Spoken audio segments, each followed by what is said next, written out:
All right, hello. How's it going? It's starting now, kind of.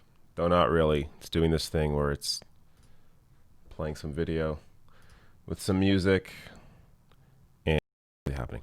But so this is night three. Night three. So the speeches or whatever is going to start will start at 9 p.m. This is just some pre-video. Let me go through here some of what to expect tonight. If you've watched the past couple days, the first night was not great, but the second night was worse. So at the time, it was really hard to tell how to kind of rank all these nights. But there's some big names tonight. So Elizabeth Warren, Billie Eilish, which I'll have to mute as I can't play copyright music, Nancy Pelosi, Hillary Clinton, Tony Evers, Michelle Lujan Grissom, Gabby Giffords, Jennifer Hudson, I'll have to mute, Prince Royce, I think this was just added, I'll also have to mute that, Kamala Harris, Barack Obama. So obviously two big headliners here at the end of the night. And you know, in between then and now, or now and then, I will take super chats and look at the chat and see what's going on. As it's gonna, you know, there are times during this night you will be bored by what is happening on screen. So hopefully I can make it a little less boring by talking about whatever you all want to talk about and add to the conversation. So in terms of expectations, let's see. I'm not really sure. I mean, here, let's start. We still got like 6 minutes till this thing starts. So Elizabeth Warren, I'm sure she'll. A lot of these speeches are kind of going to follow the same formula. Focus on Donald Trump for most of it and all the damage he's caused, which is sort of what they should be doing, as Joe Biden doesn't have much to really celebrate. So focus on Trump and his failures, especially when it comes to the coronavirus, as that is something that's impacting so many people. Even if it hasn't impacted you personally, someone you know likely has been impacted by the coronavirus. So comparing the results of the U.S. to other countries, it's clear Trump has had a massive failure on the coronavirus. So expect that out of most of these speeches. Elizabeth Warren may go deeper into policy as she, I don't know, at least that's how she's viewed, as somebody who is somewhat of a policy wonk, though. You know, when you dig into, say, her healthcare plan, it was largely garbage. But we'll see what Elizabeth Warren does. Nancy Pelosi, expect a very poor performance. Hillary Clinton, expect to roll your eyes a lot. Let's see here. And Kamala Harris, I'm expecting a good speech out of Kamala Harris because she has to deliver. I mean, this is her moment, right? So she has to deliver something solid here. We will see if she's able to do that. She's had moments where she can, again, remove substance. You're not getting much substance out of any of this. That is not what the intention of this is for the party right now anyways. It's really all about working on an emotional level. The only real substance comes in the form of critiquing the Trump administration, but you're not going to get much substance out of what Biden's going to offer. Seeing if it's going to start. Oh, we still got 4 minutes. But so Kamala Harris, I'm expecting a good speech. So if it falls flat, then I'll be surprised. Barack Obama, same thing. I think we'll see Barack Obama be a little more specific in a similar way, in a sense that Michelle Obama was. Let's see what's going on here. Candidate for President of the United States, Joe Biden. We also reaffirmed our values as a party, the party of resilience and hope, empathy and inclusion. This is the party that fired me up as a young man in the 60s, registering voters with the Student Nonviolent Coordinating Committee in the Mississippi Delta and campaigning for Miss Fannie Lou Hamer for the United States House of Representatives. It's the party that taught me that public servants should serve the public, even when your opponents call you names like nasty or slow. And today, it's the party that calls us to stand up for what's right and to get in good trouble. So on behalf of this great party, it's my pleasure to welcome once again delegates, alternates, standing committee members, friends, and fellow Americans, members of the media, and guests from around the world. I now call this third session of the 48th Quadrennial National Convention of the Democratic Party to order. Mikey Kingston says, Baba Booey, Baba Booey, Baba Booey. Just scroll down. Let's get screwy. Well, we will see how screwy it gets. Good evening, folks. I'm Tony Evers, and I'm incredibly proud to be the 46th governor of the great state of Wisconsin. We were really looking forward to having you here in America's Dairyland. Unfortunately, the pandemic means we can't do that this year. But what unites us is far, far greater than what divides us. So even though we can't be with each other, I know we have a shared sense of purpose. That is to elect Joe Biden and Kamala Harris. This November is about returning kindness, respect, empathy, and civility back to the White House. And that's who Joe and Kamala are, because they know, especially during challenging times like these, the problems we face can only be solved by all of us together. Holy mackerel, folks, let's get to work.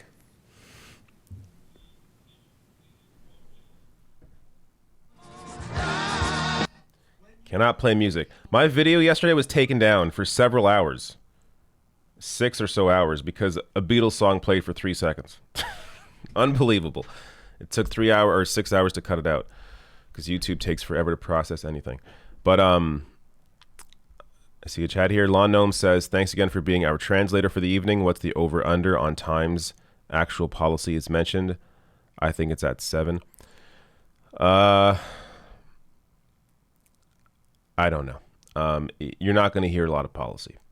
You're going to hear a lot of critique of Trump, which you should. That basically has to be their focus, as there's not too much Biden's offering. But what he does offer, I mean, he's supposedly running on a public option. Yet, it's been mentioned once or twice. Bernie may have mentioned it, but it was mentioned once by Joe Biden in something he was recording with people on healthcare, and mentioned by nobody else. Like, they have things they could be talking about, but they're not even bothering to do that. And yeah, just so you know, I have to mute the music whenever these clip shows. I'm gonna mute, but we of course we'll listen to all the speeches.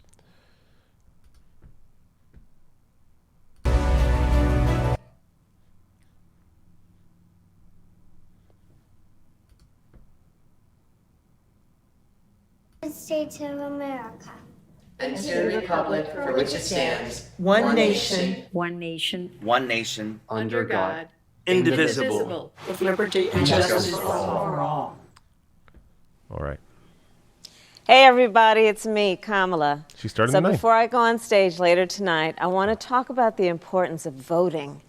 I know many of you plan to vote this year, but amidst the excitement and enthusiasm for this election, you've also heard about obstacles and misinformation and folks making it harder for you to cast your ballot. So I think we need to ask ourselves, why don't they want us to vote? Why is there so much effort to silence our voices? And the answer is because when we vote, things change. When we vote, things get better. When we vote, we address the need for all people to be treated with dignity and respect in our country. So each of us needs a plan, a voting plan. Joe and I want to make sure you're prepared. If you text VOTE to 30330, we'll help you come up with your plan and remember deadlines and get ready to vote in your community. So send that text and encourage your family and friends to send one too. Now let's enjoy another night of inspiration from around our country. I'll see you a little later tonight, and until then, I turn it over to my dear friend and tonight's moderator, Kerry Washington. Every night's been a new Hollywood person. Night 3 of the Democratic National Convention. I am honored to be joining you as we continue to celebrate this unconventional convention. We're going to be hearing a lot more from Senator Harris later, I promise. But first, when I was in 7th or 8th grade, we memorized the preamble of the Constitution, and I've never forgotten it.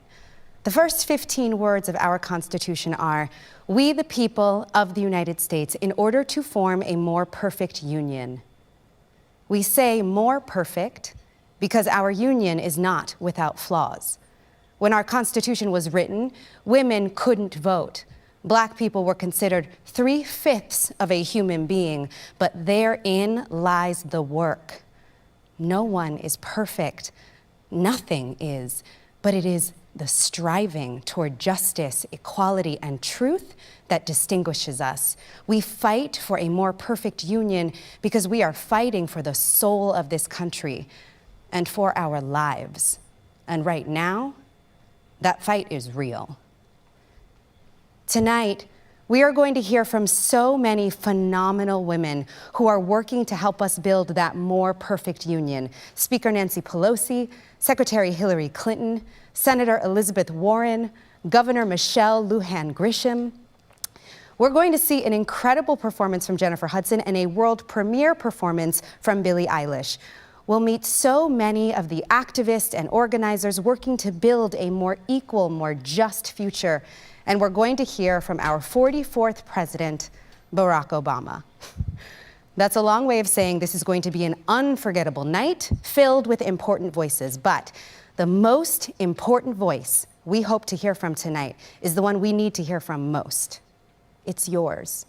Because if we are going to repair the damage that has been done, if we are going to finally realize the dream, we, the people, have to get involved. Each and every one of us is the we. You are the we. It's going to be your voice, your service, your action that helps us create that more perfect union.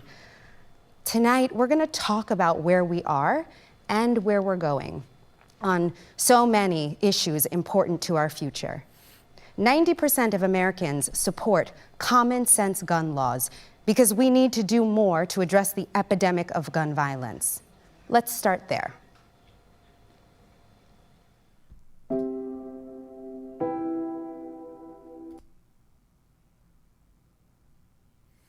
All right. Again, if you just want to see the stream, then you can watch the official stream. I'll be muting randomly. I won't mute any of the speeches, but some of the stuff with music and clips, I'm not risking being taken down again. So gonna have to mute some of the music stuff. Let me take some chats here. I saw Mailed Horseman says, David, don't you agree that as long as leftists buckle and vote blue to reduce harm, the DNC won't take the left seriously? Voting green sends as much as a stronger message, even though they will never win. Didn't we try this in 2016? No, that doesn't send a message at all.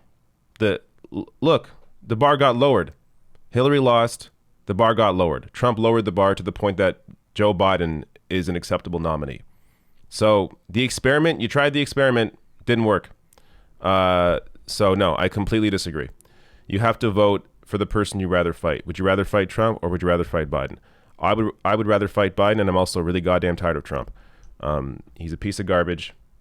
And you see just the coronavirus alone is a perfect microcosm or macrocosm of the sort of leadership or lack thereof that he has compared to other countries. You put those numbers up in the U.S. compared to almost every other country except for other neo-fascist regimes like Brazil. They're horrible. The U.S., let me do it for you right now during this clip show. Unless the speech pops up, at which point I'll have to go to the speech. But let me show you if I can get this up in time.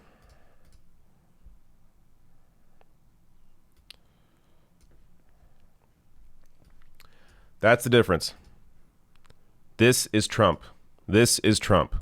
You even have a conservative government here in the UK.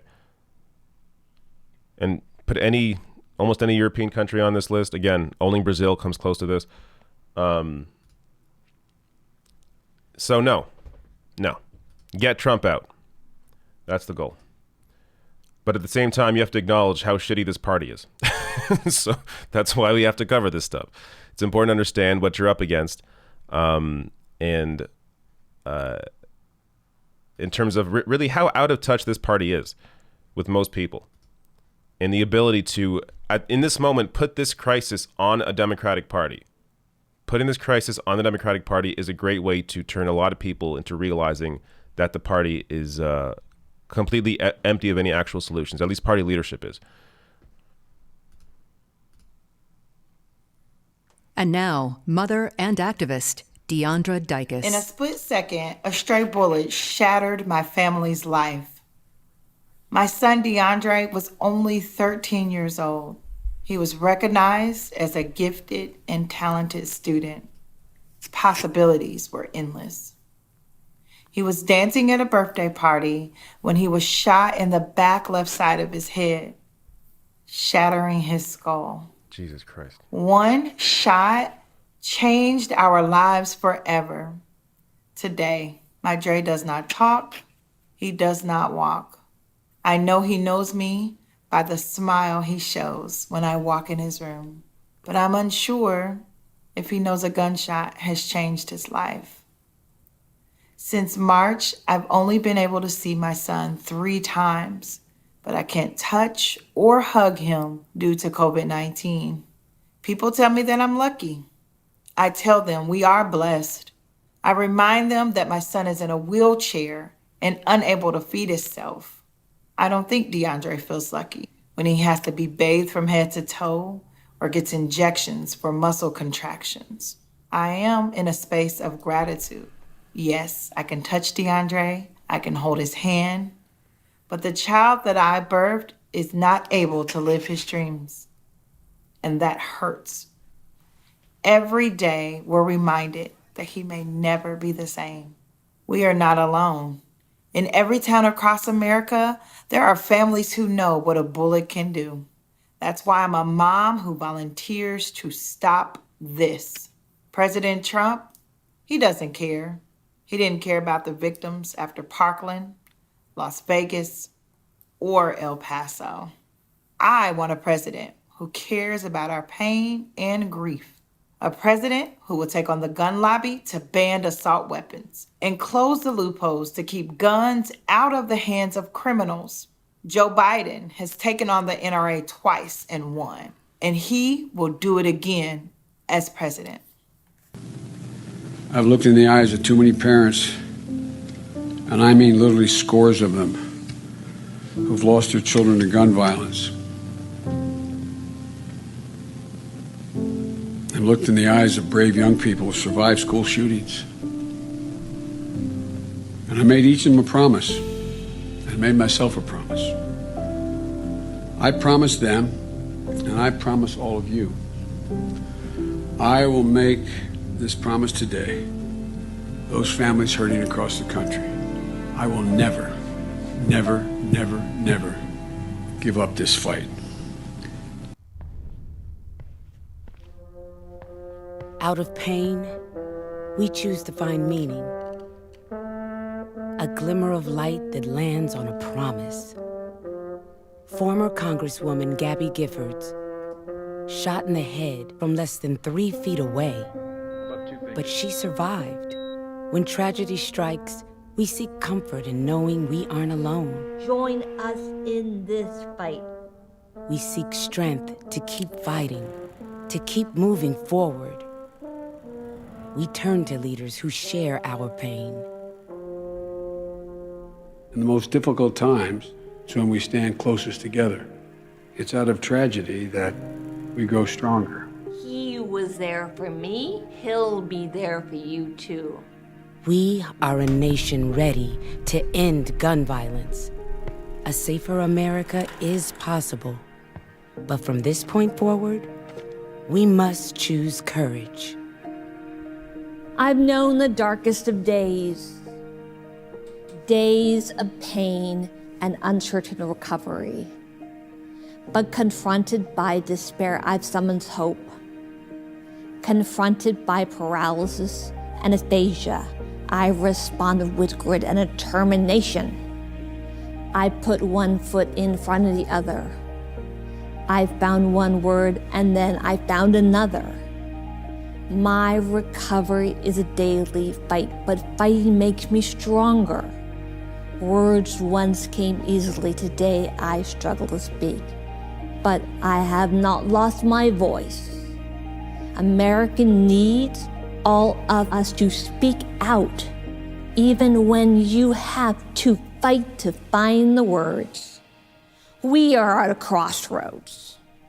We can let the shooting continue, or we can act.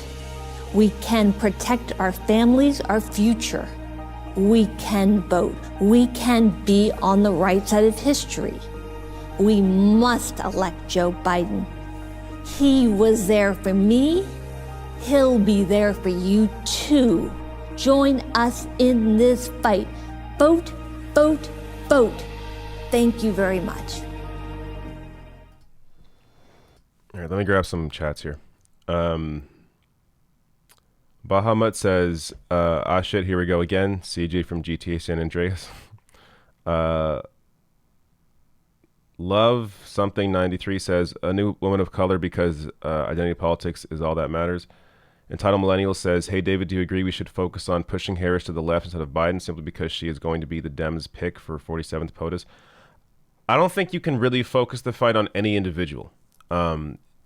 Because in terms of your power, in terms of the people power, that has to be used in various ways. So in protest movements, in unionizing your workplace, in local races, in state races, in primarying out individuals or primarying out Democratic leaders. Joe Biden's walking by, and she. Okay, I can't show these clip shows with music. So your power is used in various ways. You can't really. Kamala Harris is just Biden's number 2. If anything, she almost has less power now that she's not going to be a senator, assuming, of course, Biden wins. So I don't really get. I'm not even sure how you would focus on Kamala Harris in this fight. But even if there was some way to do that, I don't think it's effective. It's thinking way too far down the line. Focus on what's possible in the moment, and that's all the various ways you can use your power, be it through movements, the workplace, primarying Democrats, etc. Good humor. I don't know what this music is. It could be a Beatles song. I could be taken down again. I don't know how they're able to keep their stream up. I guess they pre-approve all this stuff. Unbelievable.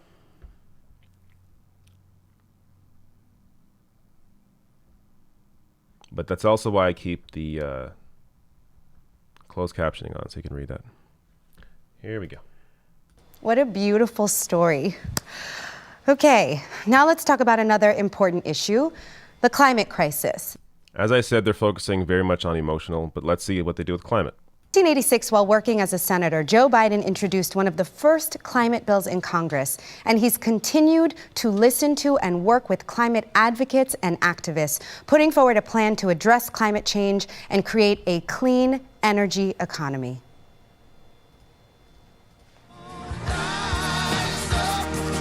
Oh, Jesus. Fight, and we need to win to secure our future in this country. All right, we got to read this. They're putting music on this again. But again, it's going to be a clip show, people saying we got to do more for climate change. Like, this is, yes, there is a clear difference between Biden and Trump on climate. But when it comes to an issue like climate change, you have to go all the way, or else you don't solve the problem. So this is one issue you can't really compromise on. You have to actually transform the economy away from fossil fuels completely and do it as soon as possible. That what was that UN report from I think 2 years ago now said we have 12 years left. Now it's 10.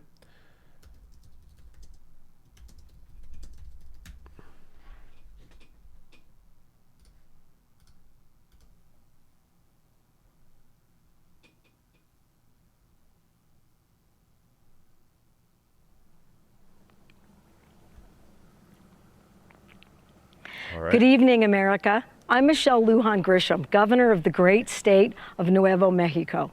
I'm proud of my home state every single day, especially how we have punched above our weight in our successful response to COVID-19. I'm proud of New Mexicans from Taos to Truth or Consequences who have stepped up and sacrificed in so many incredible ways this past half year. And I'm proud how we embrace our multicultural identity as our greatest strength. And I'm proud that New Mexico has shown what climate leadership looks like. While the Trump administration has been eliminating environmental protections, we've expanded them. While they've been rolling back regulations on oil and gas, we've taken on polluters and held them accountable. We've committed to a renewable energy future with exciting and fulfilling careers for workers all across our beautiful state, including right here in the heart of northern New Mexico. We're laying a roadmap here for what America can and should look like in the 21st century. An America where we lead again, where we build safer, cleaner, and more affordable cities and communities, where we provide meaningful opportunities for workers and families to thrive and build better lives. As president, Joe Biden will rejoin the international climate agreement, and the United States will once again lead on this critical issue. At home, he'll invest in energy workers, and he will deliver for working families across the U.S., helping them build meaningful careers while accelerating our nation and world into a clean, green 21st century and well beyond. We know time is running out to save our planet. We have the chance this November to end two existential crises: the Trump presidency and the environmental annihilation he represents. We have the chance this November to attack the climate crisis, invest in green 21st century jobs, and embrace the clean energy revolution our country, our young people are crying out for, and the leadership the rest of the world is waiting for. The choice is clear. The choice is Joe Biden. Thank you, America. So yeah, Paris climate, obviously, difference there as well. Hard work. Music. Let me grab some of these chats I see coming in. But yeah, this is another issue with Trump that I don't think I mentioned earlier. Causing us to have to refight fights we already won, whether it's on the Iran deal, on Paris climate, on DACA, on DAPL. Ambria Ashley says, oh wait, I think I missed one. No, I didn't. Ambria Ashley says, what do you think are some good ways to improve outreach and vision for the next Dem convention? Love watching your rants, by the way. It's very therapeutic. Yeah, I put a rant out earlier. That was a clip from last night's show. Some ways to improve outreach and vision for the next Dem convention. Well, like, it all depends on the candidate, right? There has to be an inclusion of people that are in the activist movement, in the movement that the Democratic Party should want to tap if they want to grow their ability to, or if they want to grow in general and bring voters in. Bring in people like Cornel West, like Nina Turner, like forgetting his name now, William Barber. Is that the right name? Why am I forgetting his name? Yeah, William Barber. There are several people that should be here that have not been included. Adi Barkan, is a good example. He gave a speech yesterday. He's someone who's been fighting for Medicare for all. I'm glad they included him. But do more of that. Bring in people who have some actual respect. I mean, honestly, they need people that have respect. A lot of the people that they show are politicians that are I understand why they see the need to bring certain people in. They want to speak to certain states, so they grab politicians from that state, and that's kind of the representation. But you also need just general interest in growing the party. And if all you're doing is speaking to the same Democratic voter base, you're not doing much to grow. So bring in those voices that often get ignored. Noam Chomsky would be another one who should be here, and he's telling people to vote for Biden, and of course they're not going to include him because he has he's been completely blacklisted from any media, any mainstream media, but it's because they're afraid of his ideas, and if they actually wanted to grow the party, then they would reach out. But understand the reason they don't is because they have interests that run the party. So it's not just about stupidity.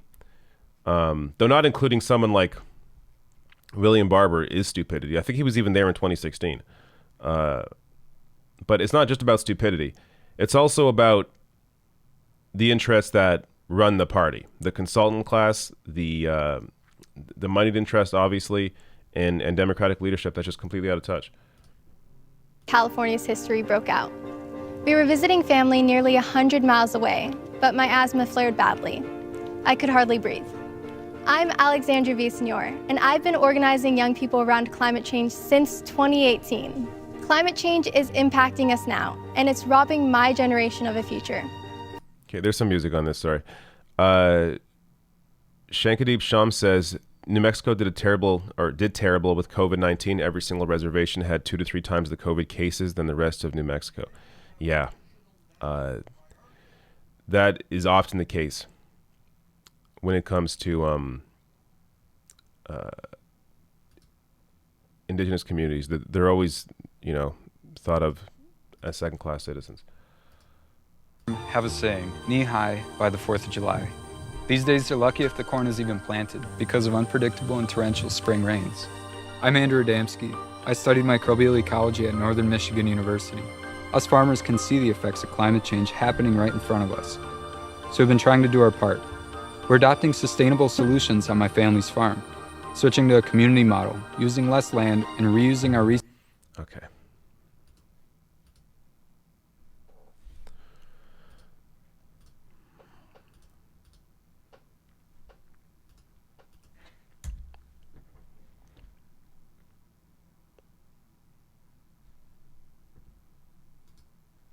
Sargon Shirk says, got to give you props for what you do, David. Allow discussion. DNC, very afraid to. Indeed. We could lead the world again. I spend a lot of time. All right, I'm going to risk some of this music because this is hopefully just kind of background music that doesn't really matter. What are you doing here? Not a lot of climate activists look like me. My name is Catherine Lorenzo. I'm an Afro-Latina and I'm a climate activist. I grew up in a low-income neighborhood where pollution rates are often higher than wealthier areas, and a lot of kids have asthma. Switching to renewable energy would mean cleaner air, better health, and a steadier income for folks in neighborhoods like mine. Because solar PV installers and wind turbine techs are some of the fastest growing jobs in the country, and Joe Biden's plan is transformative. He knows that saving the planet isn't just a challenge to overcome, it's an opportunity for a better way of life. So what's it going to be, America? Are you ready to vote for Joe Biden? Are you ready to solve the climate crisis? Because our futures depend on it.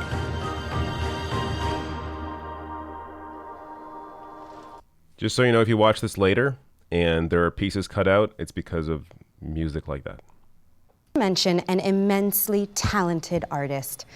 She worked to ensure that her most recent concert tour was green and sustainable, urging her fans to take similar actions in their daily lives. And even before she herself was old enough to vote, she held registration drives before her shows, signing up thousands of voters. She's a voice for her generation in both her music and her activism. Here to perform My Future publicly for the first time, Billie Eilish. Definitely got to mute this. So if you want to watch these videos or these songs, you have to watch the official stream. But is she even singing? Let me just quickly test, see if there's music on this. If it's just like her voice. By voting for someone who understands how much is at stake, someone who's building a team that shares our values. It starts with voting against Donald Trump and for Joe Biden. Silence is not an option, and we cannot sit this one out. We all have to vote like our lives and the world depend on it, because they do. The only way to be certain of the future is to make it ourselves. Please register, please vote. Good message. Prince Royce. Oh, Jennifer Hudson as well. No. Billie Eilish, thank you. Okay, now we're going to talk about something close to my heart. The Black community in this country is hugely diverse. On my father's side, I am descended from African Americans who came from slave ships that landed in South Carolina and who were part of the Great Migration North that has played such a defining role in who we are as a nation. On my mother's side, my grandparents came here as immigrants, part of a rich history that has also defined America. They immigrated to this country from the West Indies through Ellis Island in the 1920s. I often think about how my grandmother must have felt when she first saw the Statue of Liberty and her raised torch. My family's story is not unique. Unless you're Native American, your family likely came here from somewhere else, whether it was 5 years ago or 200 years ago, whether it was by choice or by bondage. Etched into the DNA of who we are as a nation is the very idea that though you may be from somewhere else, you can find your home here. But that idea is in danger, now more than ever before. Tell me when I should start reading. Dear Please Donald don't put Trump, music on this. my name is Estella. I am 11 years old. I think we're okay. My mom is my best friend. She came to America as a teenager over 20 years ago without papers in search of a better life.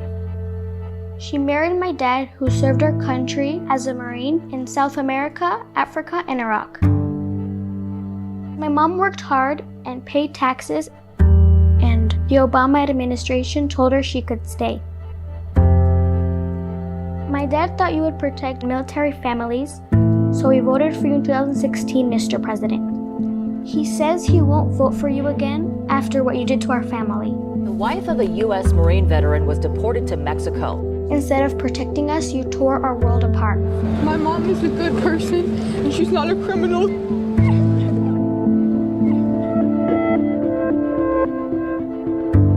Now, my mom is gone, and she's been taken from us for no reason at all. Every day that passes, you deport more moms and dads and take them away from kids like me. We will begin moving them out day one.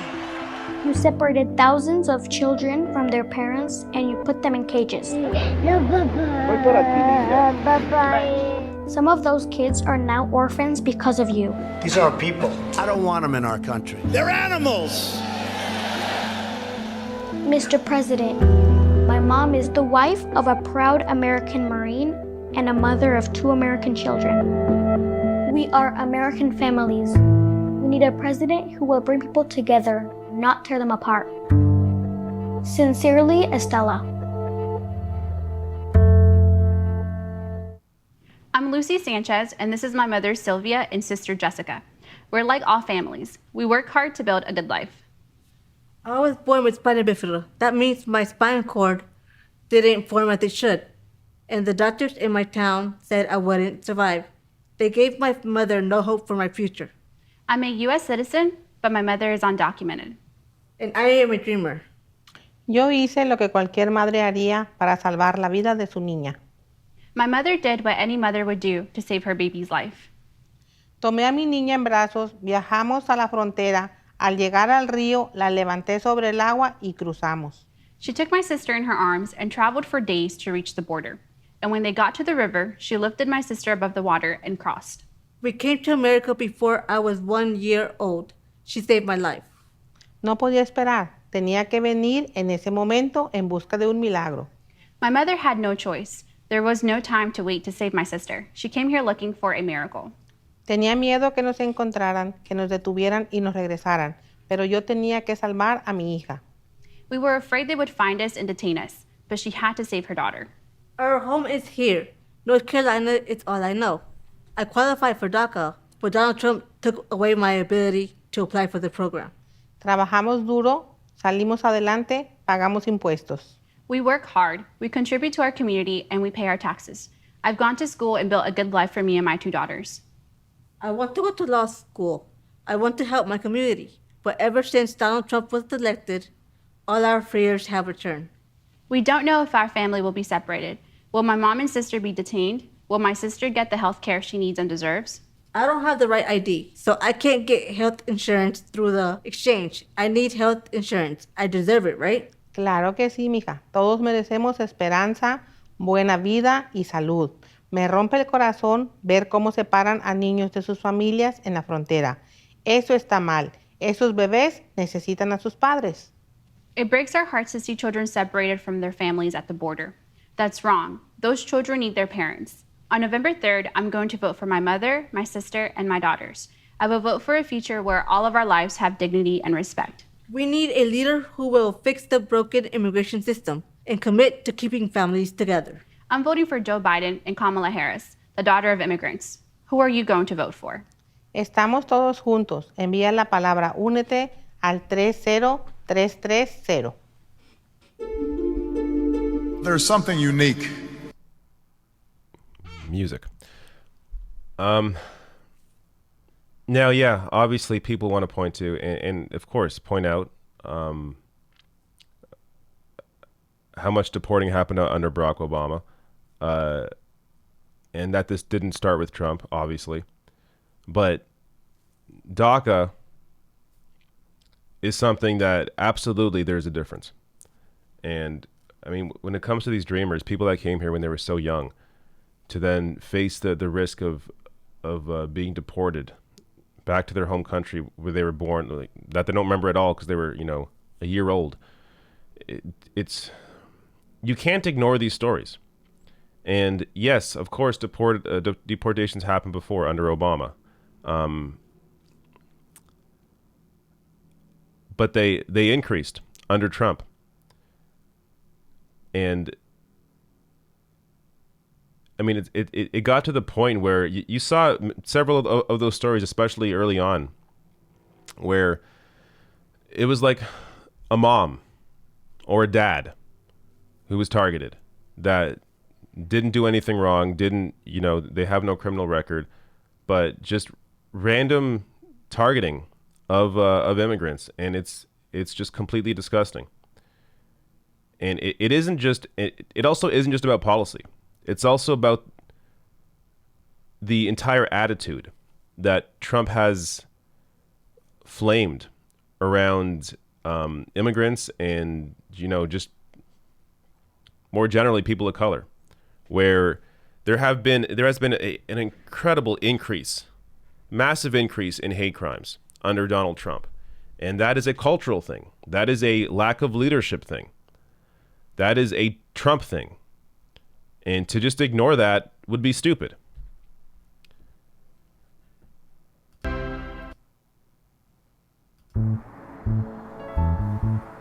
Can we stop with this copyright music shit?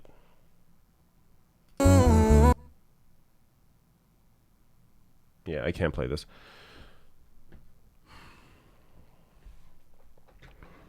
Yeah, and the only thing that stopped Trump's moves on DACA was the courts. But like, if it was up to him, shit would be even worse than it currently is.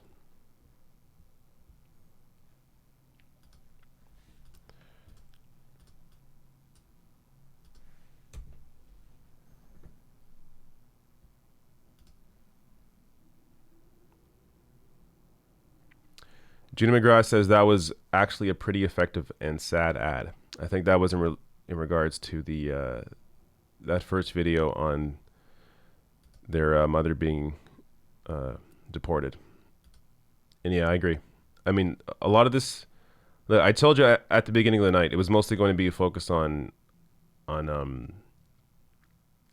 emotion or making you feel something as opposed to making you think logically about policy or anything like that. And that's what they continue to do. But you also can't ignore that some of that is effective. Now, I think a fair argument is how much of that is really effective on people who aren't already going to vote for Joe Biden. That's where where you see something like Michelle Obama's speech in the first night, which was a great speech on an emotional level, but did it really speak to anybody outside of people who are already going to vote for Joe Biden? Then at the same time, you can also argue, well, who's watching this DNC convention or the DNC, except for people that are already going to vote for Joe Biden? Now, I would counter that. I keep arguing with myself here. I would counter that by saying, well, look at the chat. Look at my chat. Plenty of people are putting themselves through this that are not happy about the Democratic Party. So they may be swayed by some of that emotional stuff, but I don't know. I don't know. I think it has a place in small amounts, but like last night, that was the entire night. The headlining speech from Jill Biden was all about Joe Biden, which of course his wife. But when you have the headlining speech be all about how Joe Biden treats other people individually, as opposed to how he's been as a public servant, you continue treating politics as some sort of like Hollywood story, as opposed to focusing on what this person has done as a public servant, what they promise to do in the future as a public servant. That should be the focus when it comes to politics. But so much of this is just inundated with this like veneer of Hollywood. This I don't know how to explain it, but turning politics into like a Hollywood movie, which is not what it should be about. Women have played in moving us toward a more perfect union and breaking through that proverbial glass ceiling. And after that, you'll hear from Secretary Hillary Rodham Clinton, the woman who put over 65 million cracks in it.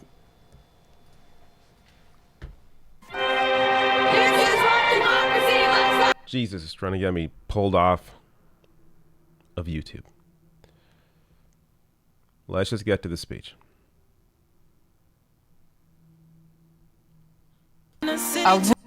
Definitely can't play that.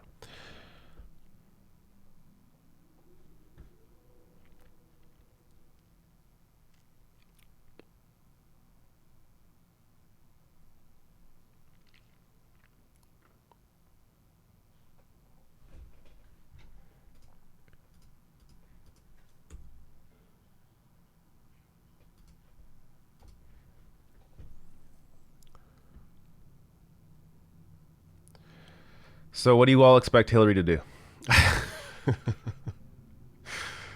I think she'll focus a lot on Trump. I'm sure she hates Trump with a deep passion. Though you could argue, I bet you she hates Bernie more. I bet you she blames Bernie, even though it's all her fault for losing. And really the fault of the Democratic Party for propping up a candidate who had a 30-year campaign against her and thinking that she would be successful. Two of the most hated candidates in history in 2016.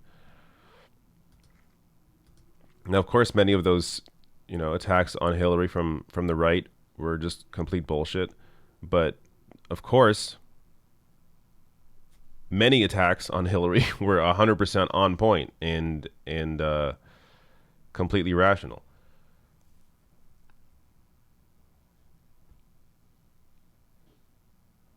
Yes. So if you want to see this montage, you can read it here. But if you want to hear it, the music is preventing me from playing it. You'd have to switch back over. Maybe go back and forth. If you care about these clips, have two windows open, jump back and forth.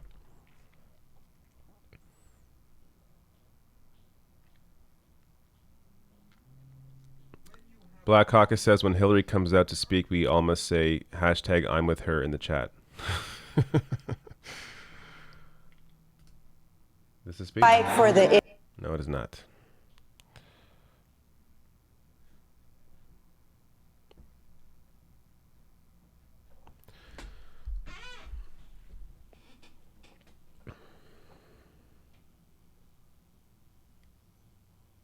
If you want, I could read some of this. They fight for fairness, inclusion, justice to make our nation a more perfect union, especially for those people who are the most marginal. If we are going to jumpstart the middle, we've got to ensure that college is affordable. Separation of families and children are detrimental to their health. Okay, it's all just a bunch of random clips. I just want to hear the speech. Like, think of how much they're putting into, how much time they're spending on clip shows like this. Like, they could have given many of these minutes to Bernie Sanders, to AOC, to other speakers, activists. But no, this is what they do.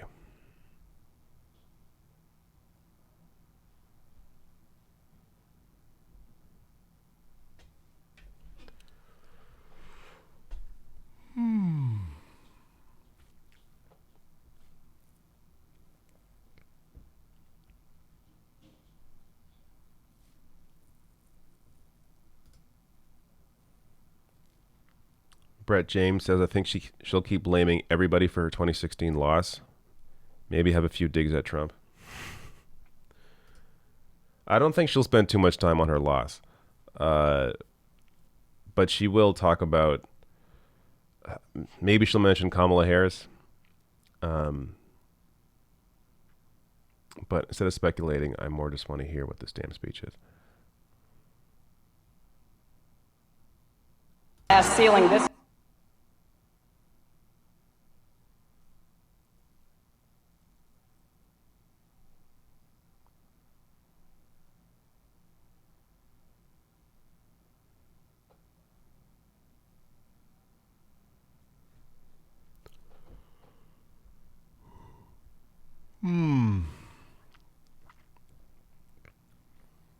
Okay, once we get Hillary here, there's like an hour left, and they have a lot of speakers to get to. So I imagine we're going to have like one after another. We got to get Warren, Hillary, Nancy Pelosi, Kamala Harris, Barack Obama. It's a lot to fit in.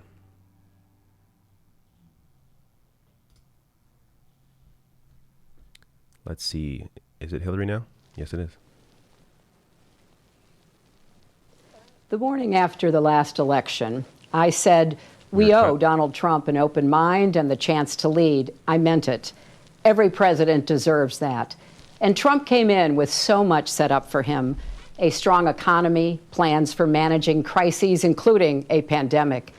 Yes, we Democrats would have disagreed with him on many things, but if he had put his own interests and ego aside, seen the humanity in a child ripped from her parents at the border, or a protester calling for justice, or a family wiped out by natural disaster, that would have been a good thing for America and the world. I wish Donald Trump knew how to be a president, because America needs a president right now. Throughout this time of crisis, Americans keep going, checking on neighbors, showing up to jobs as first responders, hospitals, grocery stores, nursing homes. Yes, it still takes a village. And we need leaders equal to this moment of sacrifice and service. We need Joe Biden and Kamala Harris. Everyone has a story about Joe's caring and empathy. I remember him calling after my mother, Dorothy, died, and we talked about being raised by strong women. The best testament to Joe is how he's cared for his family. And how great is it that Dr. Jill Biden plans to keep teaching as First Lady. And Joe picked the right partner in Kamala. She's relentless in the pursuit of justice and equity, and she's kind. When her press secretary, Tyrone Gale, was dying of cancer, she dropped everything to be with him in his final moments. I know something about the slings and arrows she'll face, and believe me, this former district attorney and attorney general can handle them all. So this is the team to pull our nation back from the brink. But they can't do it without us. For 4 years, people have told me, I didn't realize how dangerous he was. I wish I could do it all over. Or worst, I should have voted. Look, this can't be another woulda, coulda, shoulda election. If you vote by mail, request your ballot now and send it back right away. If you vote in person, do it early. Become a poll worker. Most of all, no matter what, vote. As Michelle Obama and Bernie Sanders warned us, if Trump is reelected, things will get even worse. That's why we need unity now more than ever. Remember back in 2016 when Trump asked, what do you have to lose? Well, now we know. Our health care, our jobs, our loved ones, our leadership in the world, and even our post office. But let's set our sights higher than getting one man out of the White House. Joe Biden and Kamala Harris are going to give us so much to vote for. Let's vote for the jobs that Joe's plan will create. Clean energy jobs to fight climate change, caregiving jobs with living wages, Vote for emergency relief that lifts small businesses and saves hardworking people from foreclosures and evictions. It's wrong that billionaires got $400 billion richer during the pandemic while millions lost their $600 a week in They're all extra adopting the unemployment. billionaire language that Bernie Vote for started. the parents and teachers struggling to balance children's education and safety, and for healthcare workers fighting COVID-19 with little help from the White House. Vote for paid family leave and health care for everyone, for Social Security, Medicare, and Planned Parenthood. Vote for dreamers and their families. Vote for law enforcement purged of racial bias that keeps all our streets safe. Vote for justice for George Floyd, Breonna Taylor, and Ahmaud Arbery, because Black lives matter.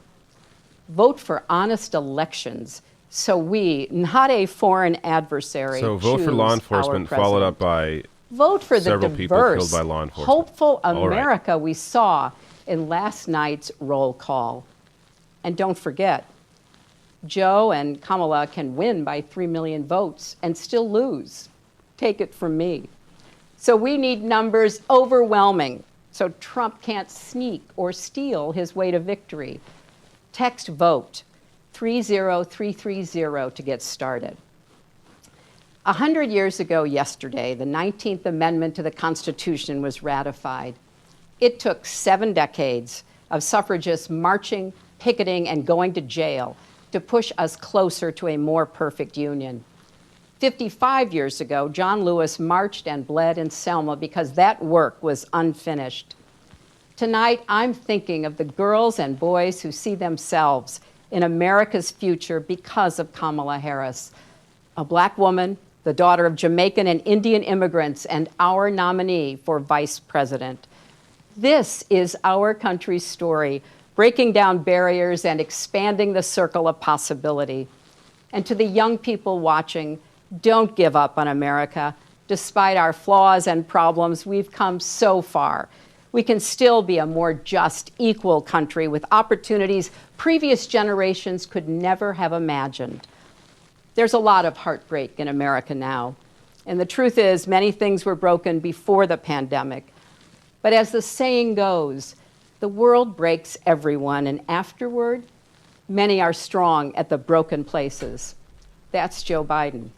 He knows how to keep going, unify, and lead, because he's done that for his family and country. So come November, if we're strong together, we'll heal together. We'll redeem the soul and the promise of our country, led by President Joe Biden and Vice President Kamala Harris. Okay. I'm not sure who that really appeals to. Again, the hyper focus. I will give her credit there for mentioning policy. Rare, not something we've seen much of during this convention. But she did bring up some like Biden supporting the a $15 minimum wage, for example. I think she brought that up. So good. Paid family leave, though not clearly, doesn't go as far as what Bernie had, but it's more than what's offered right now. Oh, Jesus. We'll get to her speech when she starts.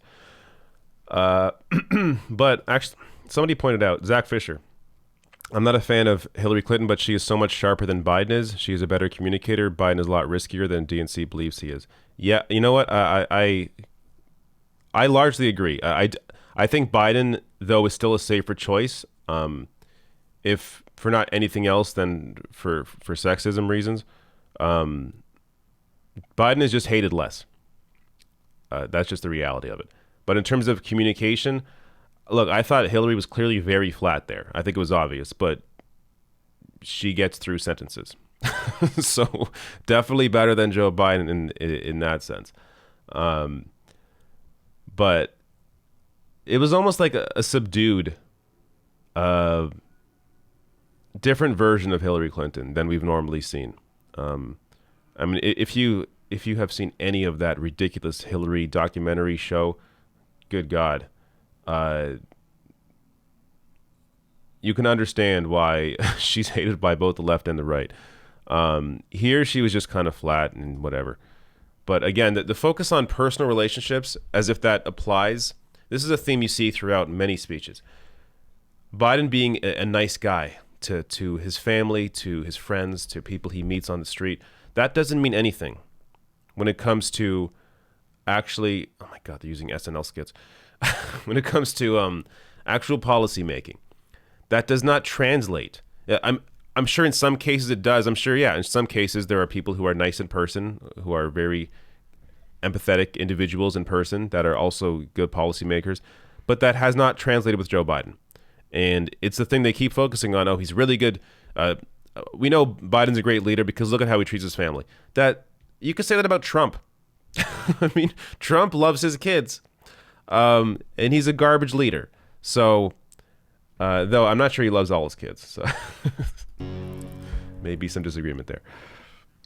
And now, please welcome Speaker of the United States House of Representatives, it is my honor Nancy to bring you the Pelosi. greetings of House Democrats, the most diverse majority That was in them history. speaking over her. More than 60% women, people of color, and LGBTQ.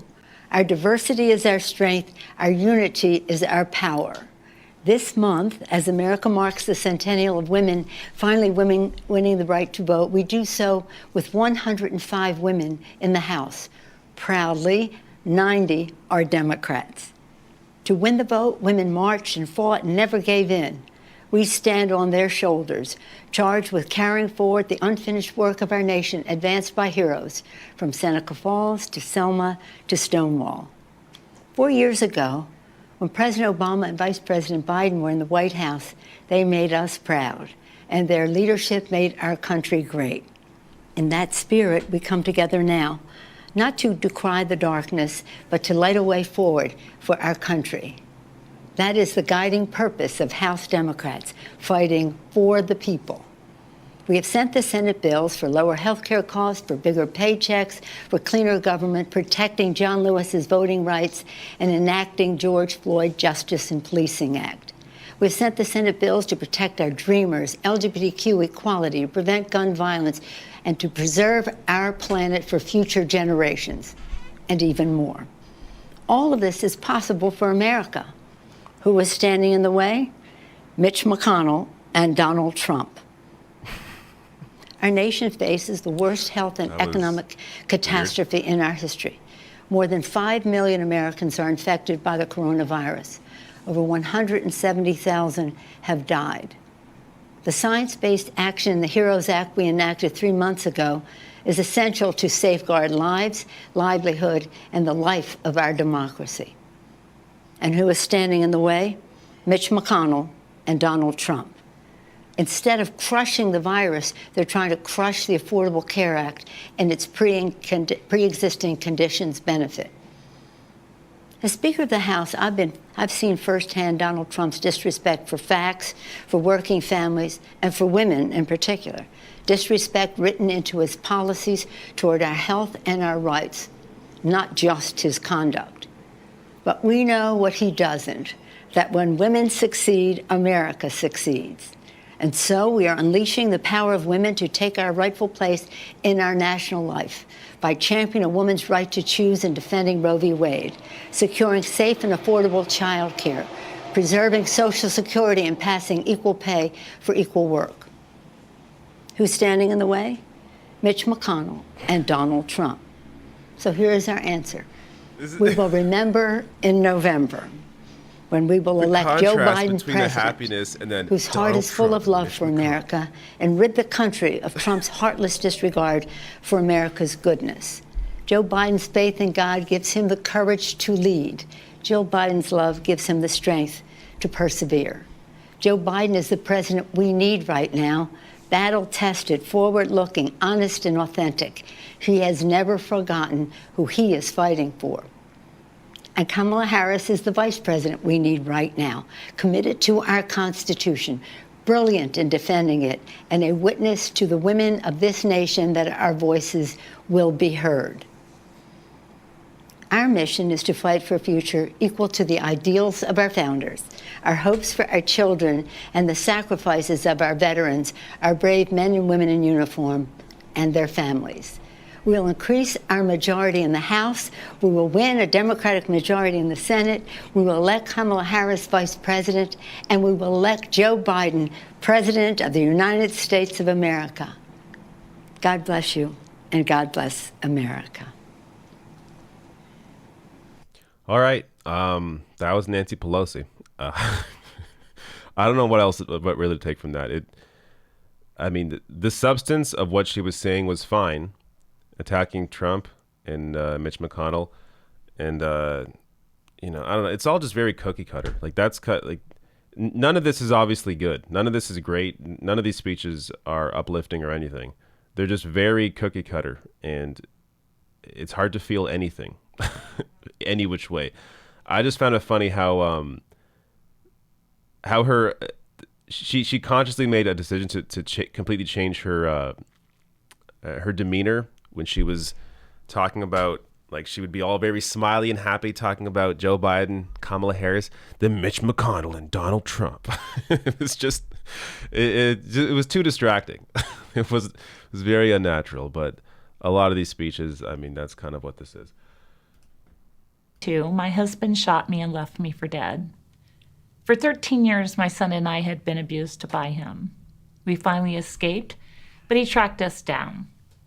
Back then, there was limited help available and no national hotline to call. Local shelters were full. I didn't even know the name for what was happening to me then: domestic violence. Now, working to end domestic violence is my life's work. I'm Mariska Hargitay. When I started doing research to play Detective Olivia Benson on Law & Order SVU over 20 years ago, I was shocked to find out how many people, including children, experience physical or sexual abuse. The statistics fueled my resolve, and I committed myself to the movement to end this violence. My name is Carly Dryden. In my small hometown, I didn't feel like I could speak out about my experience with sexual assault. But at the University of Puget Sound, I met an incredible force of people working to end the culture of sexual assault. I went from survivor to advocate. As the president and CEO of the National Coalition Against Domestic Violence, I've seen Joe Biden's passionate leadership in passing the Violence Against Women Act. Now, domestic violence rates are rising due to this pandemic. We need Congress to reauthorize and enhance that law. We need leaders who believe that a woman's life is worth fighting for. Joe Biden is that kind of leader. I created the Joyful Heart Foundation to help survivors heal and to change the way our society responds to sexual violence. The Vice President has worked tirelessly by our side to end the backlog of hundreds of thousands of untested rape kits. And our work will continue because testing kits not only makes our country safer, but it sends a vital message to survivors that what happened to them matters. The most important thing you can say to a survivor is, "I hear you." That's why I became a leader in It's on Us. It's a program started by Vice President Biden to eliminate sexual assault on college campuses and support a new generation of advocates, including men and boys. Because if you're silent, you're complicit, and we're just getting started. I am voting for Joe Biden on behalf of all victims and survivors of domestic violence. I'm voting for Joe Biden because it's on my generation to make sure that we never go back. I'm voting for Joe Biden for my daughter, for my sons, for all of our children. First episode. There's music on this, right? Yeah. Again, if you want to see these full streams, just go back to the official stream during these moments where there's music. But before I get to some chats here, these are the kind of issues that don't get any daylight when there's chaos for 4 years in the White House. This is one example, but there are many issues that get no real national discussion because of people just managing right now. Like, just the media is a circus when you have a president that's nuts. Okay, let me grab. I think I missed some chats earlier before I get to these new ones. Rocket Raccoon says the country is finally facing its worst enemy, its own conscience. It's about to be a crazy Fall Guys. Brace yourselves. Dave LH says, so good hearing a Canadian's perspective to Americans' tendency towards cults of personality in politics. Yeah, the cult of personality in politics. I mean, that's everything. That's almost everything in American politics. It's all about the personality.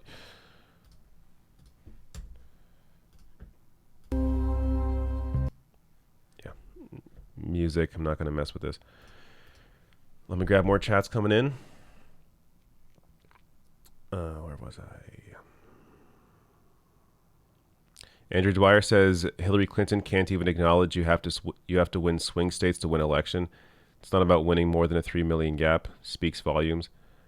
I think she just means to overwhelm the vote. I think the point she was like, I get what you're saying. I think her point is that she wants to see Biden win by even more votes, and there's a higher likelihood. I mean, the wider the gap is in the popular vote, the better chance there is that Biden is winning swing states. But of course, yeah, got to win the Electoral College. Gina McGrath says, quote, Trump loves his kids except Tiffany. Yeah. Yes, I think you're correct. Sasha Mullen says, thanks for your coverage of, quote, a very DNC clip show in all its neoliberal platitude, eleganza. You're a jewel. Stay hydrated. Joshua Fazeli says, what can position is Hillary Clinton gunning for? Or what position is Hillary Clinton gunning for in Biden's administration? Will they even ask her? Depends on if Senate is led by Dems. HRC camera ready. I don't think she's going to be in Biden's administration. Though God, don't make me think of that. I hope she won't be. But I guess there's no guarantees. Your name is cut off, but an amateur's astro photograph, I think, says, why do you need my money when your net worth is 10 million? Is that about Hillary Clinton? Who's that referring to? Vic Shepard, thank you for your $1. Zelworldo says, does Dancy have a dislocated jaw? LOL.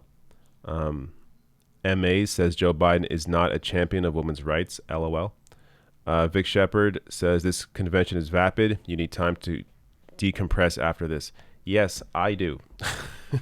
As does likely anybody watching this. I mean, it's already clearly getting to me. I feel a lot more low energy today. I'm low energy Jeb today compared to the first 2 days. And I'm not doing it tomorrow because I got plans. So I will miss tomorrow's speech. Tomorrow's Biden speech. Sure that there were good American jobs and that Americans were safe on the job. To hear more about the Biden-Harris economic plan, please welcome Hilda Solis. Hello, I'm Hilda Solis. The day Vice President Biden swore me in as Secretary of Labor was one of the proudest moments of my life. My parents realized they had achieved their American dream because the daughter of 2 blue-collar immigrants would make history and give voice to people just like them. American workers need a fighter now more than ever, and Joe Biden is that person because he has done it before and I've seen it firsthand.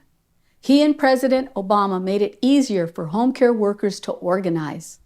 They extended overtime pay to more than 4 million workers. They saved the automobile industry and a whole lot of good union jobs with it. And when millions of families lost their homes, my friend from California, Senator Kamala Harris, took on the big banks and won. But because of Donald Trump's failures, we must once again rescue a sinking economy. Millions of Americans are out of work, and communities of color are the hardest hit. Millions of essential workers are putting their lives at risk with little protections, and millions more are just plain tired. That's why Joe Biden and Kamala Harris actually have a plan, not only to recover what we lost, but to improve upon it, to build back better, creating 5 million good union jobs by bringing back supply chains to America. That's building back better.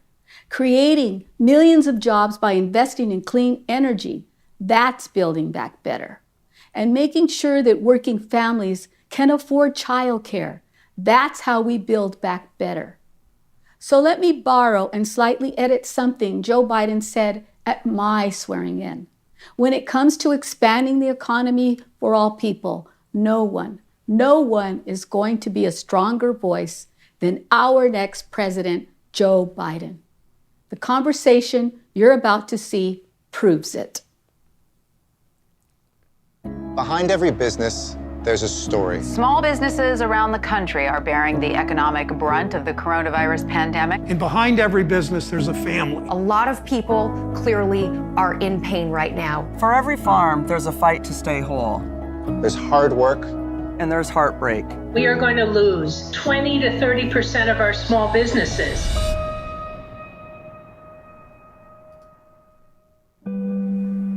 This is the story of Kevin and Molly Johnson, a family-owned business in Lake County, Ohio. We have 10 to 12 employees on a given day. When COVID-19 hit, it was a lot of confusion. I remember being scared and being uncertain. We shut down last week because we ran out of work, and we had enough to come in for another week. If we don't get additional orders in, we're going to have to look at another shutdown. You can't make a big purchase, equipment, you can't plan for the future. We don't even know if we can cover payroll. When this isn't going well, it's scary. You're kind of forgotten, right? The president always bragging about the stock market sort of leaves a lot of small manufacturing companies behind. We could use a little help right now, and it just seems like we get one step forward and then 2 steps back. This is the story of Jernay Green, who just started a clothing store and then COVID hit.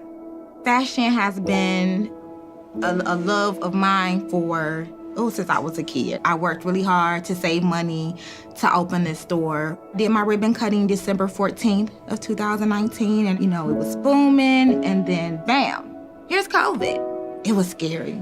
No one was buying anything. My employees, they're gone. I reached out to my bank, but they stated that they had no more money. It's gone to a lot of the bigger businesses, the $1 million businesses who get the bailout. And a small business like myself is just left to struggle. Being an African-American female business owner under President Trump, I feel, how can I say, I'm alone. I'm alone. This is the story of Lynn Ta and her 2 restaurants. One closed and one still open. It's always really hard for restaurants to begin. It would be crowded in here with babies and families and crowds outside I do wish they didn't waiting just focus to get on in. business owners. It was pretty exciting. And on the day of the shutdown, we were actually reviewed in the Los Angeles Times. On that day, the virus was announced as a global pandemic. It's really, really sad to see, and if we don't turn this around soon, I mean, we're going to see this not just be this year. Just lost their job, lost their health care because it's tied to the employer. The first decision that I had to make, because 100 people are looking at you. And unfortunately, the call was to furlough everybody. At this point, I don't even see myself in business next month. ¿Qué efecto de esta pandemia ha sido en su trabajo y su espíritu? Es más difícil, mucho más trabajo. Yo voy a hacer todo lo posible por salvar el restaurante. We don't ask for much from government, but catch us when we're falling. And I know that it must feel like you're falling right now without a net. Restaurants are among the hardest businesses to succeed at, but I was going to do it in a way that was going to provide a successful career for not only myself, but 100 employees. This is the story of Dan Reiner. He's a 5th-generation farmer struggling to keep his business alive. I'm not so sure that the president understands that when he thinks about business, I don't think he thinks about farmers as a business. No, he has no clue about this stuff. Dan, tell me a little bit about the farm.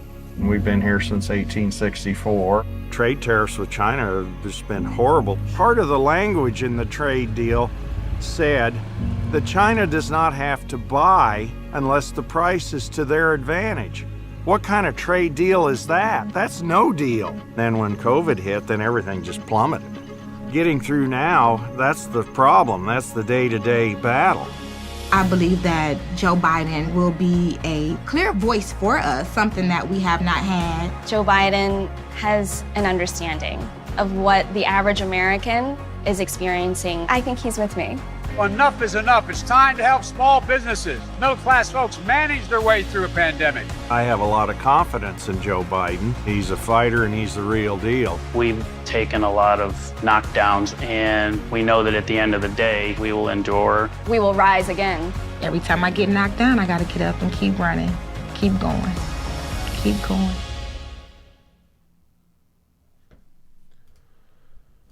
Let me grab some of these chats and listeners' speech. Never mind. Tonight, we've heard from the people who make America work, people who put their lives on the line to keep our country going. And since COVID-19 hit, they've taken one gut punch after another. And what has the COVID fallout done to our babies? Well, I'm here at the Early Childhood Education Center in Springfield, Massachusetts, which has been closed for months. Childcare was already hard to find before the pandemic, and now parents are stuck.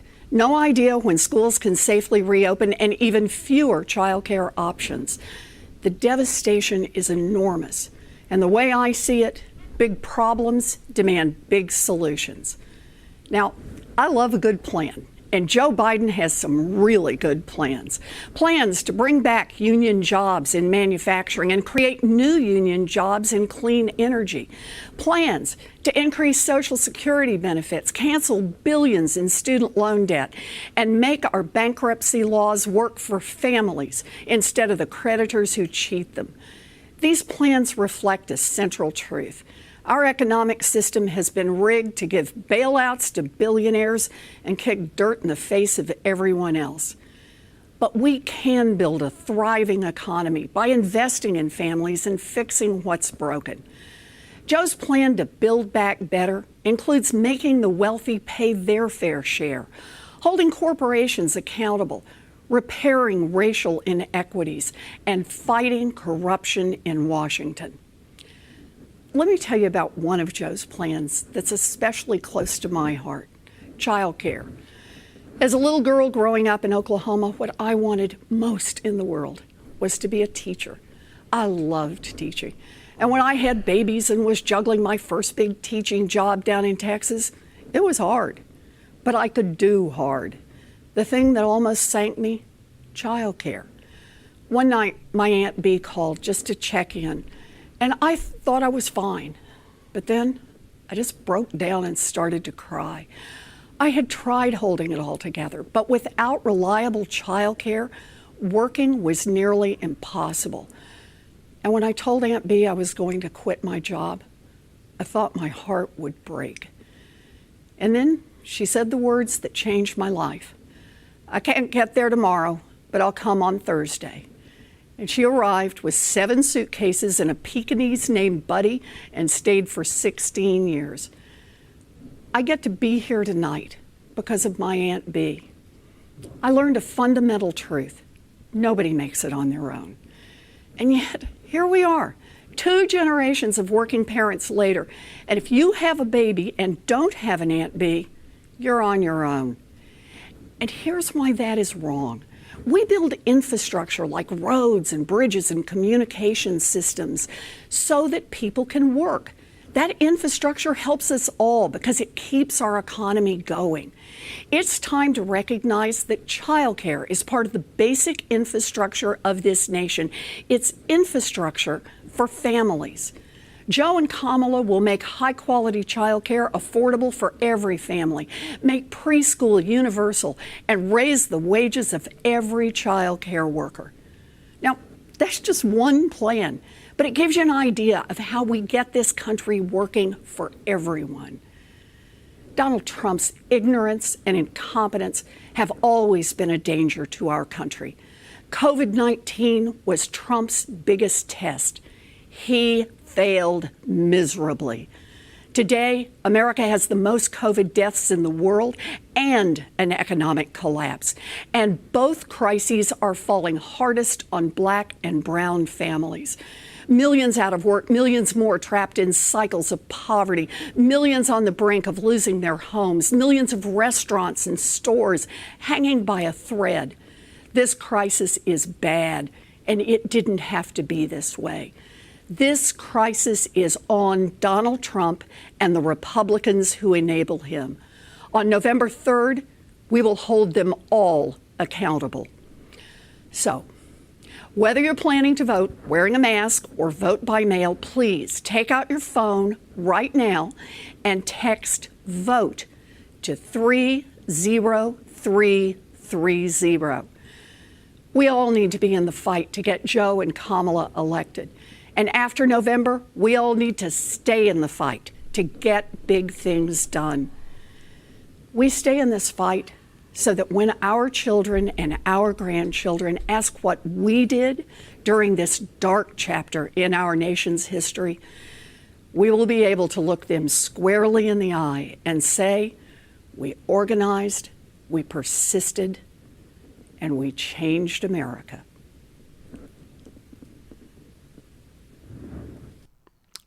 All right.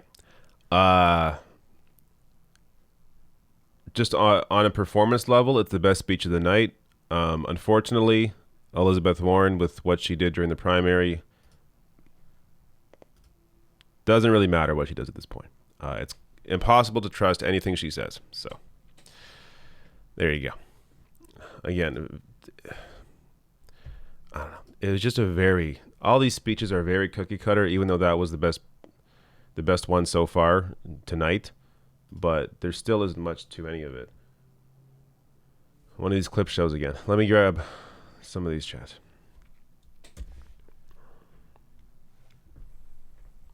I'm definitely tired of all of this. If it's not already obvious.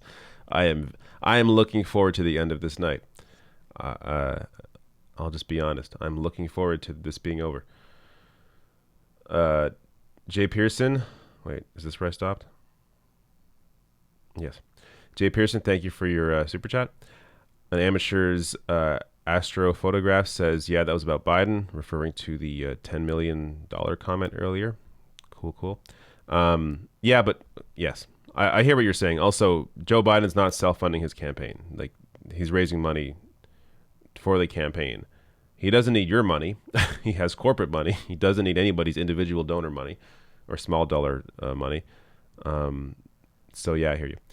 MA says Mayor Pete would have had the convention lit with some rainbow emojis. Joshua Fazeli says, my theory in New York politics, Biden wins barely. Dems lose Senate, Schumer in cabinet, Maloney appointed senator in New York. AOC then runs against her in 2022. Very specific. If there's a way to capture this comment and bring it up later, I would. But I'll likely forget about it. But we'll see if you're right, or you'll see if you're right. Then you can remind me in 2 years. And General Colin Powell. Ladies and gentlemen, I am proud to award the Presidential Medal of Freedom with distinction to my brother, Joseph Robinette Biden, Jr. Will the aide please read the citation? Vice President Joseph R. Biden, Jr. In a career of public service spanning nearly half a century, Vice President Joseph R. Biden, Jr. has left his mark on almost every part of our nation, fighting for a stronger middle class, a fairer judicial system, and a smarter foreign policy, providing unyielding support for our troops, combating crime and violence against women, leading our quest to cure cancer, and safeguarding the landmark American Recovery and Reinvestment Act from corruption. With his charm, candor, unabashed optimism, and deep and abiding patriotism. I don't know why they're playing this now. What's the point of this? Of people across the nation and around the world. This is just to fill time. Faith and grace to overcome great personal tragedy. This son of Scranton, Claymont, and Wilmington has become one of the most consequential vice presidents in American history. An accolade that nonetheless rests firmly behind his legacy as husband, father, and grandfather.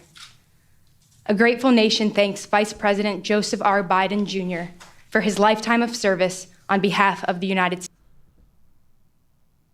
Zarthal says progressives need to remain hostile and on the offensive against corporate Dems, or they co-opted. No rest, fight for 22, 24, primary them all. definitely. Primary has got to be a focus. An amateur's astrophotograph says voting for Biden to get him to move left is nonsense. We're in a different context. Politicians couldn't sell it to corporations in the past. It's not about moving him left. It's about who would you rather fight? And aren't you tired of Trump and all the bullshit and everything that's going on and all the damage he's caused? He's talking now? This isn't a normal convention. It's not a normal time. All right. So tonight I want to talk as plainly as I can about the stakes in this election. Because what we do these next 76 days will echo through generations to come.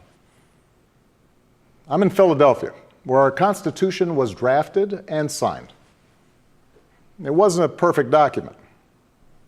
It allowed for the inhumanity of slavery and failed to guarantee women, and even men who didn't own property, the right to participate in the political process.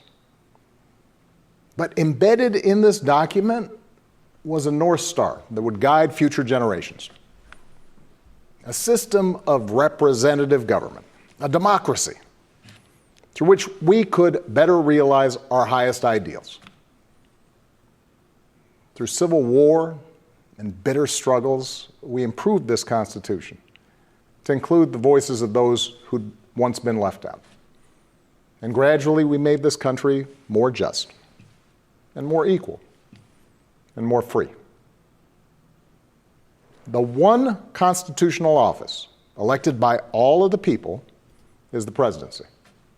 So at a minimum, we should expect a president to feel a sense of responsibility for the safety and welfare of all 330 million of us, regardless of what we look like, how we worship, who we love, how much money we have, or who we voted for.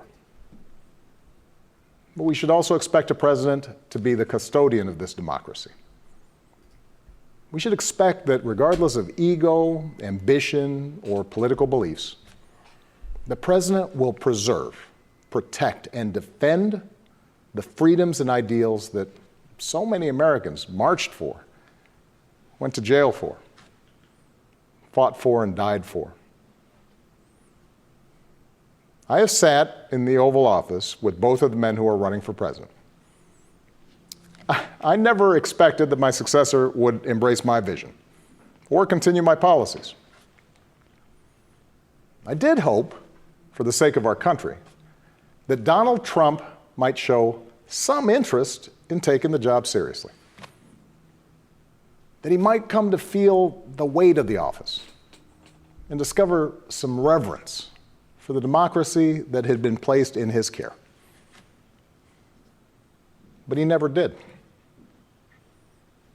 For close to 4 years now, he has shown no interest in putting in the work, no interest in finding common ground, no interest in using the awesome power of his office to help anyone but himself and his friends.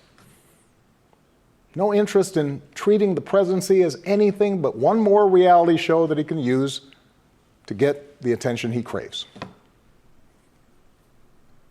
Donald Trump hasn't grown into the job because he can't. And the consequences of that failure are severe. 170,000 Americans dead. Millions of jobs gone, while those at the top take in more than ever. Our worst impulses unleashed, our proud reputation around the world badly diminished, and our democratic institutions threatened like never before. Now, I know that in times as polarized as these, most of you have already made up your mind. But maybe you're still not sure which candidate you'll vote for, or whether you'll vote at all.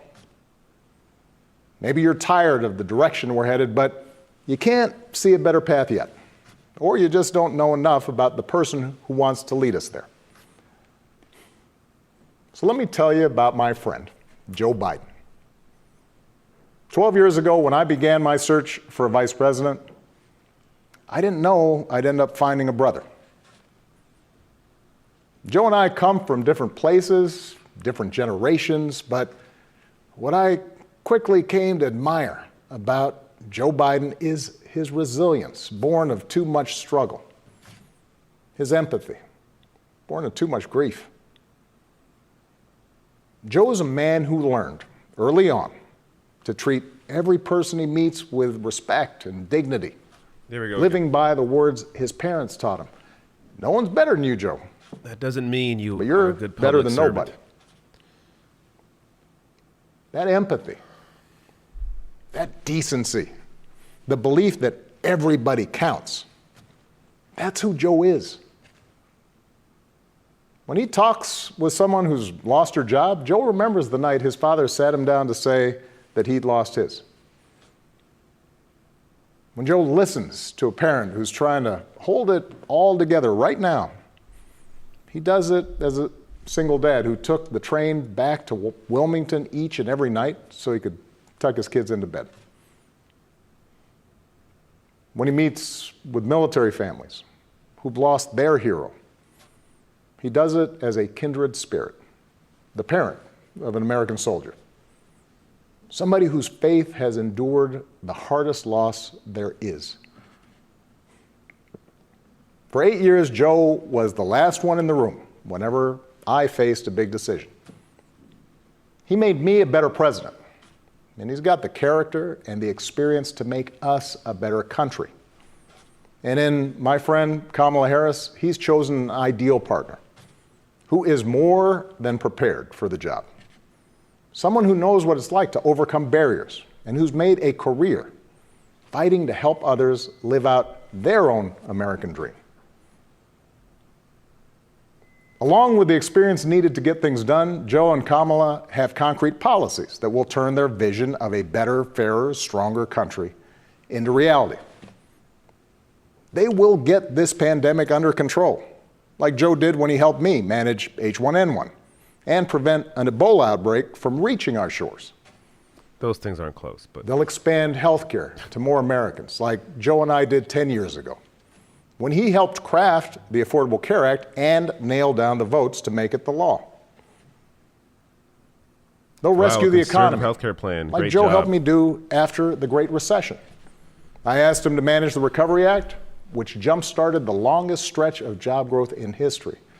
And he sees this moment now, not as a chance to get back to where we were, but to make long overdue changes so that our economy actually makes life a little easier for everybody. Whether it's the waitress trying to raise a kid on her own, or the shift worker always on the edge of getting laid off, or the student figuring out how to pay for next semester's classes. Joe and Kamala will restore our standing in the world. And as we've learned from this pandemic, that matters. Joe knows the world, and the world knows him. He knows that our true strength comes from setting an example that the world wants to follow. A nation that stands with democracy, not dictators. A nation that can inspire and mobilize others to overcome threats like climate change and terrorism, poverty and disease. But more than anything, what I know about Joe, what I know about Kamala, is that they actually care about every American. And that they care deeply about this democracy. They believe that in a democracy, the right to vote is sacred, and we should be making it easier for people to cast their ballots, not That's harder. true. They believe that no one, including the president, is above the law, and that no public official, including the president, should use their office to enrich themselves or their supporters. They understand that in this democracy, the commander-in-chief does not use the men and women of our military who are willing to risk everything to protect our nation as political props to deploy against peaceful protesters on our own soil. They understand that political opponents aren't un-American just because they disagree with you. A free press isn't the enemy, but the way we hold officials accountable. that our ability to work together to solve big problems like a pandemic depend on a fidelity to facts and science and logic, and not just making stuff up. None of this should be controversial. These shouldn't be Republican principles or Democratic principles. They are American principles. But at this moment, this president and those who enable him have shown they don't believe in these things. Tonight, I'm asking you to believe in Joe and Kamala's ability to lead this country out of these dark times and build it back better. But here's the thing. No single American can fix this country alone. Not even a president. Democracy was never meant to be transactional. You give me your vote, I make everything better. It requires an active and informed citizenry. So I'm also asking you to believe in your own ability, to embrace your own responsibility as citizens, to make sure that the basic tenets of our democracy endure. Because that's what's at stake right now. Our democracy. Look, I understand why a lot of Americans are down on government. The way the rules have been set up and abused in Congress DAPL was on federal land, not the same as special Trump interests to stop progress, deploying troops to Portland. Not and at all to the make same. progress. Believe me, I know it. I understand why a white factory worker who's seen his wages cut or his job shipped overseas might feel like the government no longer looks out for him, and why a black mom might feel like it never looked out for her at all. He also ended DAPL. I understand why a new immigrant might look around this country and wonder whether there's still a place for him here. Why a young person might look at politics right now, the circus of it all, the meanness and the lies and conspiracy theories, and think, what is the point? Well, here's the point. This president and those in power, those who benefit from keeping things the way they are counting on your cynicism. They know they can't win you over with their policies. So they're hoping to make it as hard as possible for you to vote and to convince you that your vote does not matter. That is how they win. That is how they get to keep making decisions that affect your life and the lives of the people you love. That's how the economy will keep getting skewed to the wealthy and well-connected. How our health systems will let more people fall through the cracks. That's how a democracy withers, until it's no democracy at all. And we cannot let that happen. Do not let them take away your power. Do not let them take away your democracy. Make a plan right now for how you are going to get involved and vote. Do it as early as you can and tell your family and friends how they can vote too. Do what Americans have done for over 2 centuries when faced with even tougher times than this. All those quiet heroes who found the courage to keep marching, keep pushing in the face of hardship and injustice. Last month, we lost a giant of American democracy in John Lewis. And some years ago, I sat down with John and a few remaining leaders of the early civil rights movement. One of them told me he never imagined he'd walk into the White House and see a president who looked like his grandson. And then he told me that he had looked it up. And it turned out that on the very day that I was born, he was marching into a jail cell, trying to end Jim Crow segregation in the South. What we do echoes through generations. Whatever our backgrounds, we are all the children of Americans who fought the good fight.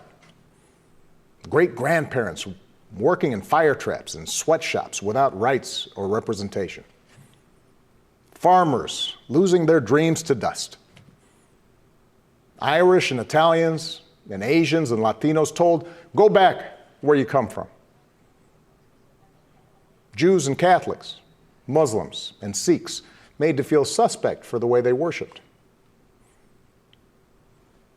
Black Americans chained and whipped and hanged, spit on for trying to sit at lunch counters, beaten for trying to vote. If anyone had a right to believe that this democracy did not work and could not work, it was those Americans, our ancestors. They were on the receiving end of a democracy that had fallen short all their lives. They knew how far the daily reality of America strayed from the myth. And yet, instead of giving up, they joined together. And they said, somehow, some way, we are going to make this work. We are going to bring those words in our founding documents to life.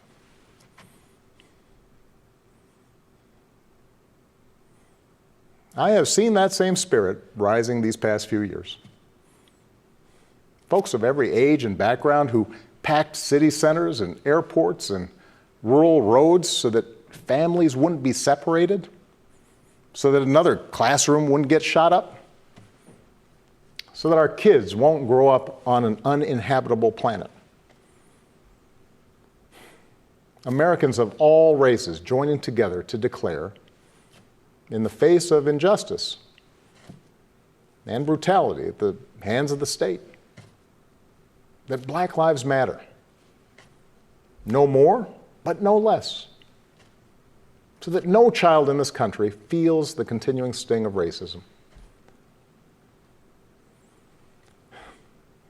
To the young people who led us this summer, telling us we need to be better, in so many ways, you are this country's dreams fulfilled. Earlier generations had to be persuaded that everyone has equal worth. For you, it's a given, a conviction. And what I want you to know is that for all its messiness and frustrations, your system of self-government can be harnessed to help you realize those convictions for all of us. You can give our democracy new meaning. You can take it to a better place. You're the missing ingredient. The ones who will decide whether or not America becomes the country that fully lives up to its creed. That work will continue long after this election. But any chance of success depends entirely on the outcome of this election.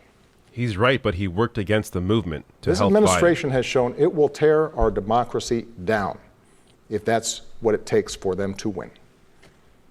So we have to get busy building it up by pouring all our efforts into these 76 days and by voting like never before for Joe and Kamala and candidates up and down the ticket so that we leave no doubt about what this country that we love stands for today and for all our days to come.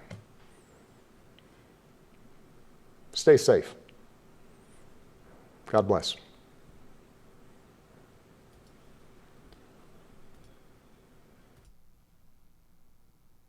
That was a good speech. It was good, obviously. It's really easy to be critical of a lot of what he said as somebody who helped lead to the existence of Trump through his own failures. And until he publicly owns up to that, it's going to be hard for people to that are critical of him to get over that. But somebody mentioned when he brought up how Trump put protesters or brought federal officers into Portland and arrested peaceful protesters. So, a few people mentioned DAPL. DAPL was on federal land. In many ways, that was the same kind of scenario as with the Bundy Ranch. Bundy, right?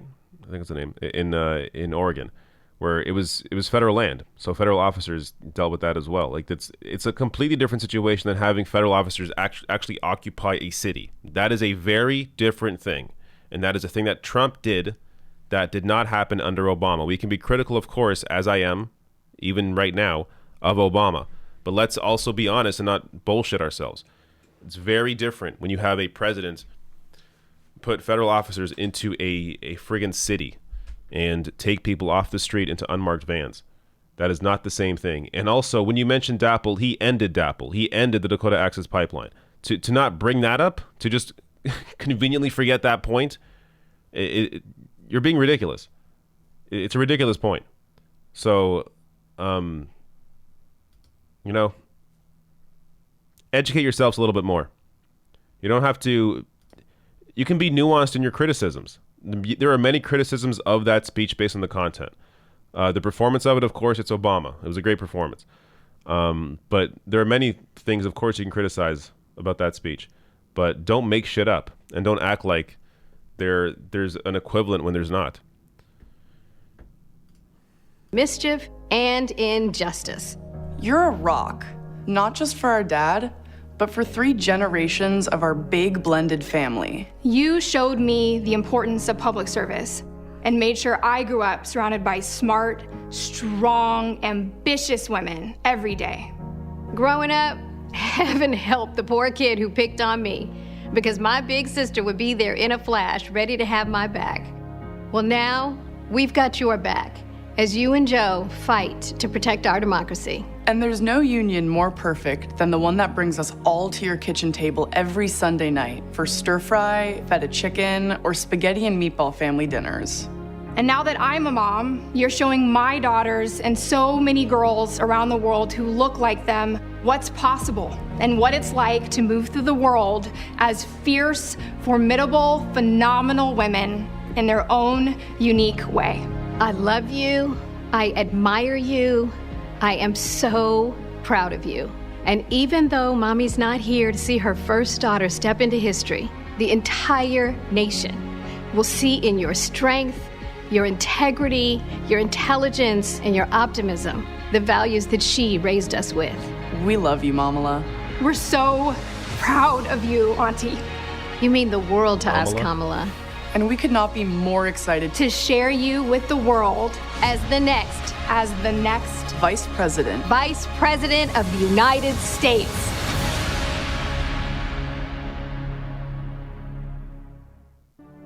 Joe Biden has selected Kamala Harris as his running mate. She is the first Black woman, first South Asian woman to be named on the Democratic ticket. This is an historic pick. Someone who looks like us on a presidential ticket. That's crazy. Kamala Harris is us.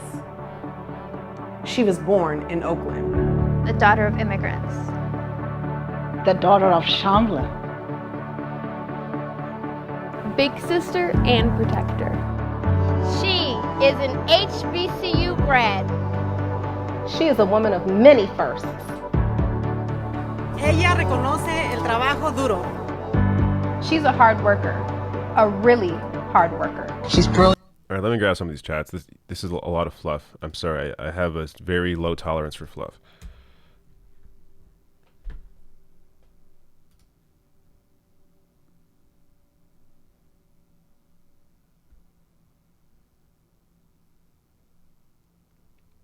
Papa Joe White says, David, thank you for enduring this for us. Tam I Am says, Joe made Barack a better president because Joe sucks. Barack had no choice but to be better. It's a funny comment. Shakadip Shab says, the world doesn't give a funk about America. M.A. says, Barry has lost his fire. No passion up there. He's full of himself at this point. Funny how in 2016 Dems didn't even want his endorsement.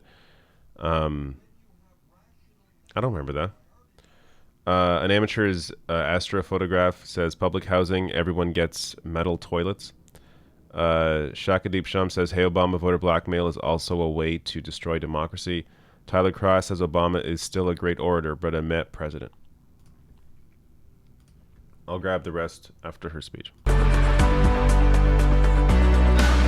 Though I can't really play with this music here. I think the rest is just music probably till she speaks. Yep. I was correct.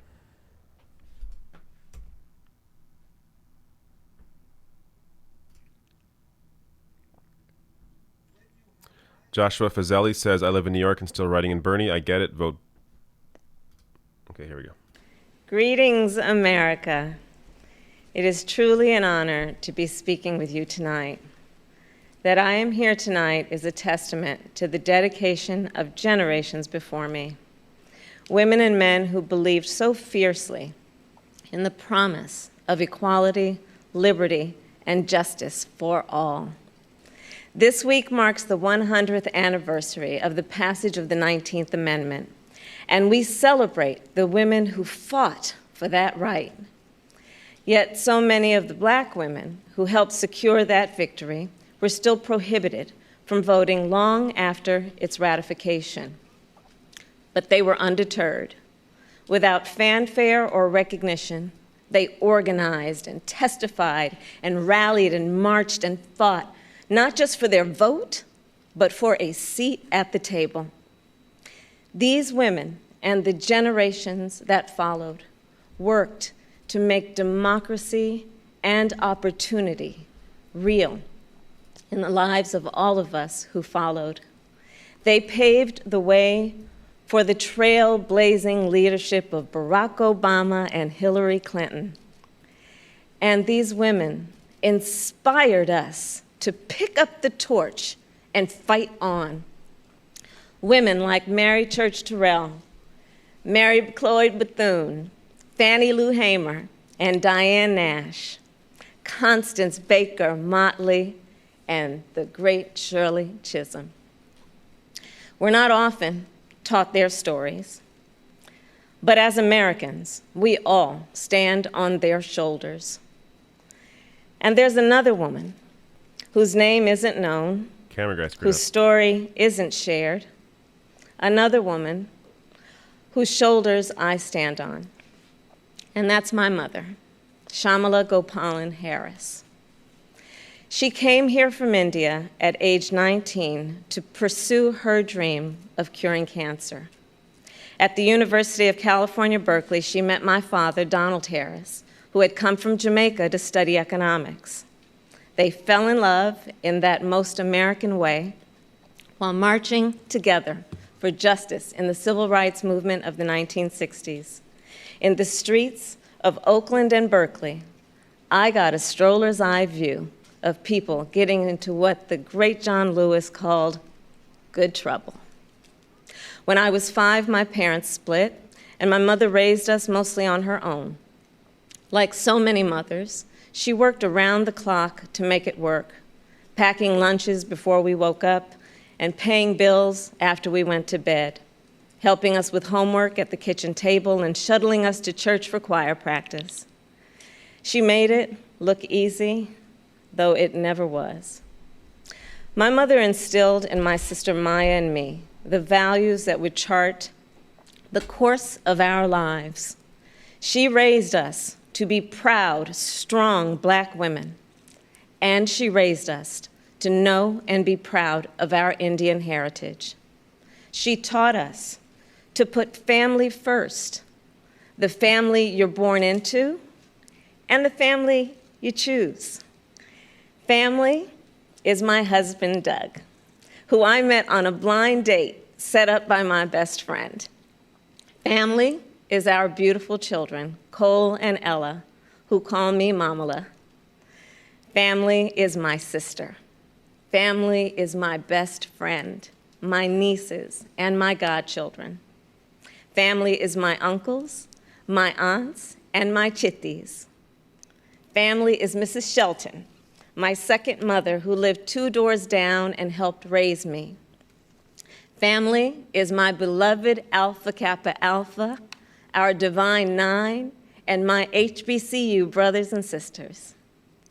Family is the friends I turn to when my mother, the most important person in my life, passed away from cancer.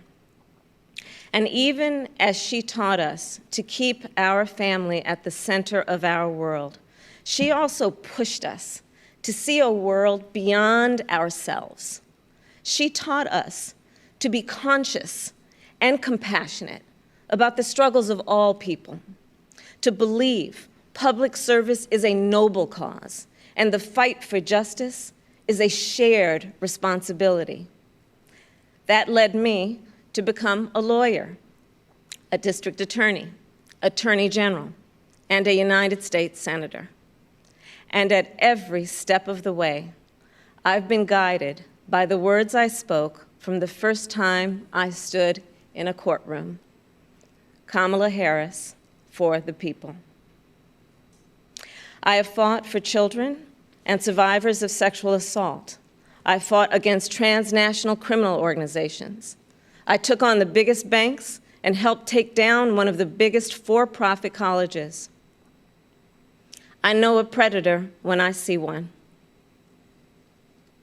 My mother taught me that service to others gives life purpose and meaning. And oh, how I wish she were here tonight, but I know she's looking down on me from above. I keep thinking about that 25-year-old Indian woman, all of 5 feet tall, who gave birth to me at Kaiser Hospital in Oakland, California. On that day, she probably could have never imagined that I would be standing before you now and speaking these words. I accept your nomination for Vice President of the United States of America. I do so committed to the values she taught me, to the word that teaches me to walk by faith and not by sight, and to a vision passed on through generations of Americans, one that Joe Biden shares, a vision of our nation as a beloved community where all are welcome, no matter what we look like, no matter where we come from or who we love. A country where we may not agree on every detail, but we are united by the fundamental belief that every human being is of infinite worth, deserving of compassion, dignity, and respect. A country where we look out for one another, where we rise and fall as one, where we face our challenges and celebrate our triumphs together. Today, that country feels distant. Donald Trump's failure of leadership has cost lives and livelihoods. If you're a parent struggling with your child's remote learning, or you're a teacher struggling on the other side of that screen, you know what we're doing right now is not working. And we are a nation that is grieving the loss of life, the loss of jobs, the loss of opportunities, the loss of normalcy, and yes, the loss of certainty. And while this virus touches us all, we got to be honest, it is not an equal opportunity offender. Black, Latino, and Indigenous people are suffering and dying disproportionately. And this is not a coincidence. It is the effect of structural racism, of inequities in education and technology, healthcare and housing, job security and transportation, the injustice in reproductive and maternal health care, in the excessive use of force by police, and in our broader criminal justice system. This virus, it has no eyes, and yet it knows exactly how we see each other and how we treat each other. And let's be clear, there is no vaccine for racism. We've got to do the work. For George Floyd, for Breonna Taylor, for the lives of too many others to name, for our children, and for all of us. We've got to do the work to fulfill that promise of equal justice under law. Because here's the thing, none of us are free until all of us are free. So we're at an inflection point. The constant chaos leaves us adrift. The incompetence makes us feel afraid. The callousness makes us feel alone. It's a lot. And here's the thing, we can do better and deserve so much more. We must elect a president who will bring something different, something better, and do the important work. A president who will bring all of us together, Black, white, Latino, Asian, Indigenous, to achieve the future we collectively want. We must elect Joe Biden. And I will tell you, I knew Joe as vice president. I knew Joe on the campaign trail. And I first got to know Joe as the father of my friend. So Joe's son, Beau, and I served as attorneys general of our states, Delaware and California. During the Great Recession, he and I spoke on the phone nearly every day, working together to win back billions of dollars for homeowners from the big banks that foreclosed on people's homes. And Beau and I, we would talk about his family, how as a single father, Joe would spend 4 hours every day riding the train back and forth from Wilmington to Washington. Beau and Hunter got to have breakfast every morning with their dad. They went to sleep every night with the sound of his voice reading bedtime stories. And while they endured an unspeakable loss, those two little boys always knew that they were deeply, unconditionally loved. And what also moved me about Joe is the work that he did as he was going back and forth. This is the leader who wrote the Violence Against Women Act and enacted the assault weapons ban, who as vice president implemented the Recovery Act, which brought our country back from the Great Recessions. He championed the Affordable Care Act, protecting millions of Americans with pre-existing conditions, who spent decades promoting American values and interests around the world. Joe, he believes we stand with our allies and stand up to our adversaries. Right now, we have a president who turns our tragedies into political weapons. Joe will be a president who turns our challenges into purpose. Joe will bring us together to build an economy that doesn't leave anyone behind, where a good-paying job is the floor, not the ceiling.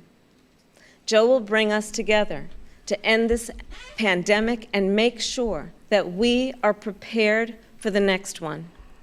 Joe will bring us together to squarely face and dismantle racial injustice, furthering the work of generations. Joe and I believe that we can build that beloved community, one that is strong and decent, just and kind, one in which we can all see ourselves. That's the vision that our parents and grandparents fought for, the vision that made my own life possible, the vision that makes the American promise for all its complexities and imperfections, a promise worth fighting for. So make no mistake, the road ahead is not easy. We may stumble. We may fall short. But I pledge to you that we will act boldly and deal with our challenges honestly. We will speak truths, and we will act with the same faith in you that we ask you to place in us. We believe that our country, all of us, will stand together for a better future. And we already are. We see it in the doctors, the nurses, the home health care workers, and frontline workers who are risking their lives to save people they've never met.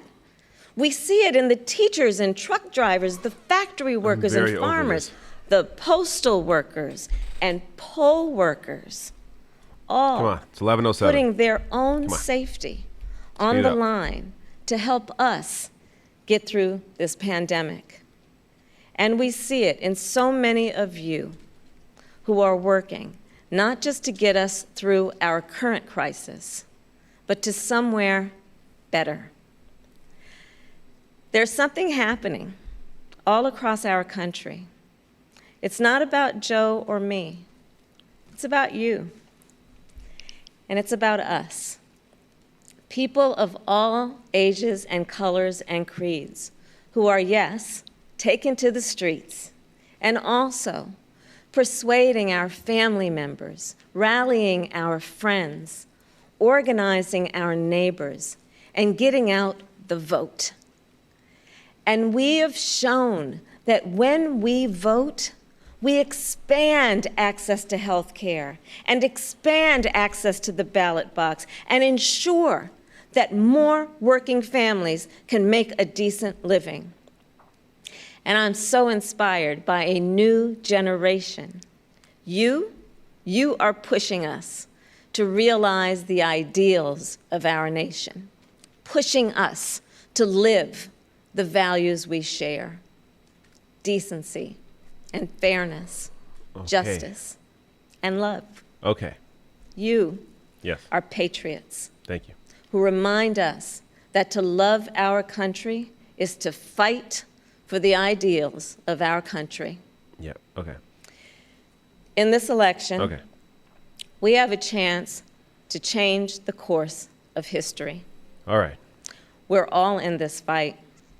You, me, and Joe, together.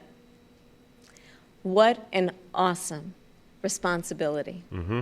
Yep. What an awesome Okay. privilege. Yes. So let's fight with conviction. All right. Let's fight with hope.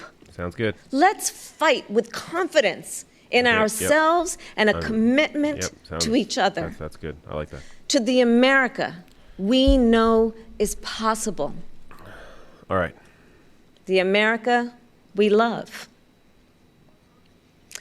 And years from now, this moment will have passed, and our children Yes, that's how and time our works. grandchildren will look in our eyes, and they're going to ask us, where were you when the stakes were so high? I was watching They this. will ask I wanted us, to go to sleep. what was it like? And we will tell them. It was torturous. We will tell them not just how we felt, we will tell them That this speech went on too what long. we did. Thank you. God bless you. And God bless the United States of America. God bless the end of that speech. Oh my God. Look, maybe it's the mood I'm in, but that was not a good speech. Very, very vague, cookie cutter.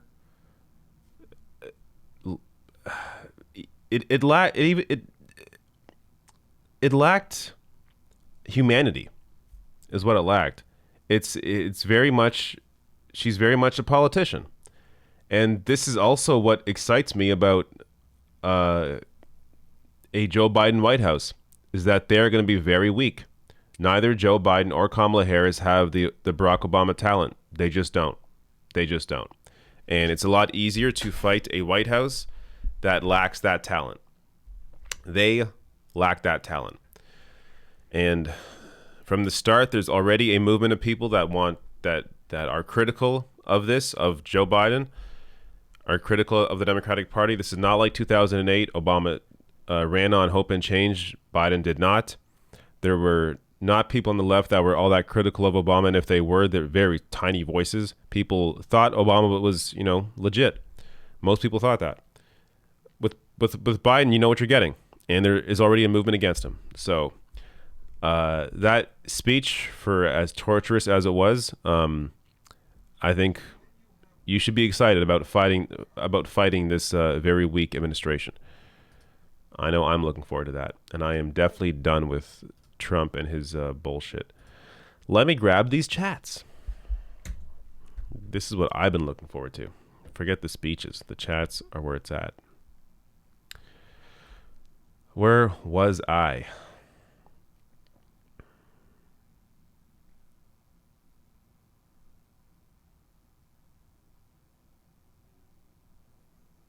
I may read over some ones I already read because I forget where I was.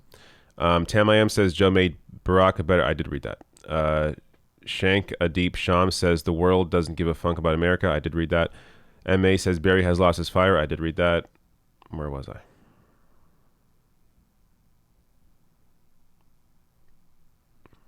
Okay. Shank Adeep Sham says hey Obama, voter blackmail is also a way to destroy democracy. Tyler Cross says Obama is still a great orator but a met president. Joshua Fazeli says, I live in New York and still writing in Bernie. I get it. Vote Biden for Ruth Bader Ginsburg's seat. Us progressives are pissed, plus ready for 22, plus 24. Christian Veneman says, Mamala? Question mark. Yeah, so Kamala Harris, her kids are her stepkids. So that's why they call her Mamala. Because she didn't give birth to them. Miranda Juvan says, this is the first time in history that our democracy is truly at stake. Also, I believe she got married when those kids were already adults. So it's not like, I assume, I don't know, again, that's what they call her. They call her Mamala, whatever. Miranda Juvan says, this is the first time in history that our democracy is truly at stake, not just limited by race, gender, privilege, not just gerrymandered or oppressed. I think you're right with that. Miranda Juvan says, but in danger of complete collapse and totalitarianism, there are two clear choices, a vote for Biden where we remain a free people or anything else. Junie McGrath says, Obama deserves a lot of crap, but if you read the book Dark Money and learn how the Koch brothers and other wealthy individuals put dark money in AstroTurf movements and far-right candidates, it gives you a different perspective. Yes, absolutely. That's what helped pull the conversation to the right, but also them giving into it is a big part of the problem. But of course, anyways, I'm too tired to get into a discussion. Jack Stasny sends a super sticker, thank you. Joshua Fazali says Kamala even interrupted by my super chat with her center left speech right after you said Bernie. Tam I Am says, why aren't they talking about policies? I get it, this election is emotional, but please discuss policy. It's because Biden doesn't offer any policy that's exciting. That's why. So they have to focus on him as a person, on all the emotional BS. That's the reason. Though they should mention, they should mention some of the stuff, like $15 an hour should be mentioned. That's something. Public option is at least something. They could mention some of these things. Climate change specifics. I guess on climate change there was some of that tonight. But in terms of the actual speeches, a lot of them have just been these emotional roller coasters. Loveyeard says, take a shot every time someone mentions John Lewis. Shankadeep Sham says, I'm sure Shamala supported Medicare for all. SSM says, Obama, the smooth operator. All children's lives matter. Please, America. The fight against trafficking and abuse of children must be number one on the government's hit list. God bless and be safe. Love your work, David. Love your channel. Thank you. Clay Turnbull says, come on, David, move the show along. If only I could speed them up. Susie Potatoes says, not a peep about policy. Despicable display by Kamala. Joshua Fazeli says, what we did, LOL. Also, thank you, SSM, for the very generous super chat, as well as Junie McGrath. I mean, these are all generous, but I was shocked by that level of generosity. Thank you very much. Are there more? I think there's more I missed. All right. I'm about to go and get ready for bed. So if you want to send a chat and do it in now, there's a minute delay on the video. Do it now or else I'm going to miss it. Miranda Juvan says, try fighting an autocracy or the military. We'll lose every time. Who cares what complaints there are to be had about Biden/Harris? Trump is tenfold. Giuliano Rodriguez says, we got to make the Biden administration a living nightmare for them that makes them want to quit every day and hate their lives. LOL. You are right. That's exactly what has to be done. Yes, I agree completely. Completely. Oh, getting in it late. Someone getting in under the wire here. Clay Turnball says, imagine if Bernie donors all kicked in right now. What are we to do? How best to contribute cash today? To Biden? Here's the reality. Biden doesn't need your money. There's no reason to donate to Joe Biden. This is a two-person race. Everyone knows it's going to be Joe Biden or Donald Trump. I never understood the race for money in a general election like this. Like when Elizabeth Warren during the primary said, well, she's not taking money, which wasn't true anyways. But she talked about how she wasn't going to take any big dollar money during the primary, but then in the general, well, she has to open up herself to that big money then. That made no sense. She had that backwards. If anything, she needs the money in the primary. But in the general, everyone knows you get billions of dollars in free media. You don't need all that much money once you are the candidate. Everyone knows it's one or the other. So I never understood the obsession with raising big dollar money in a general. You don't need it when you get billions in free media. All right, there we go. That is the end.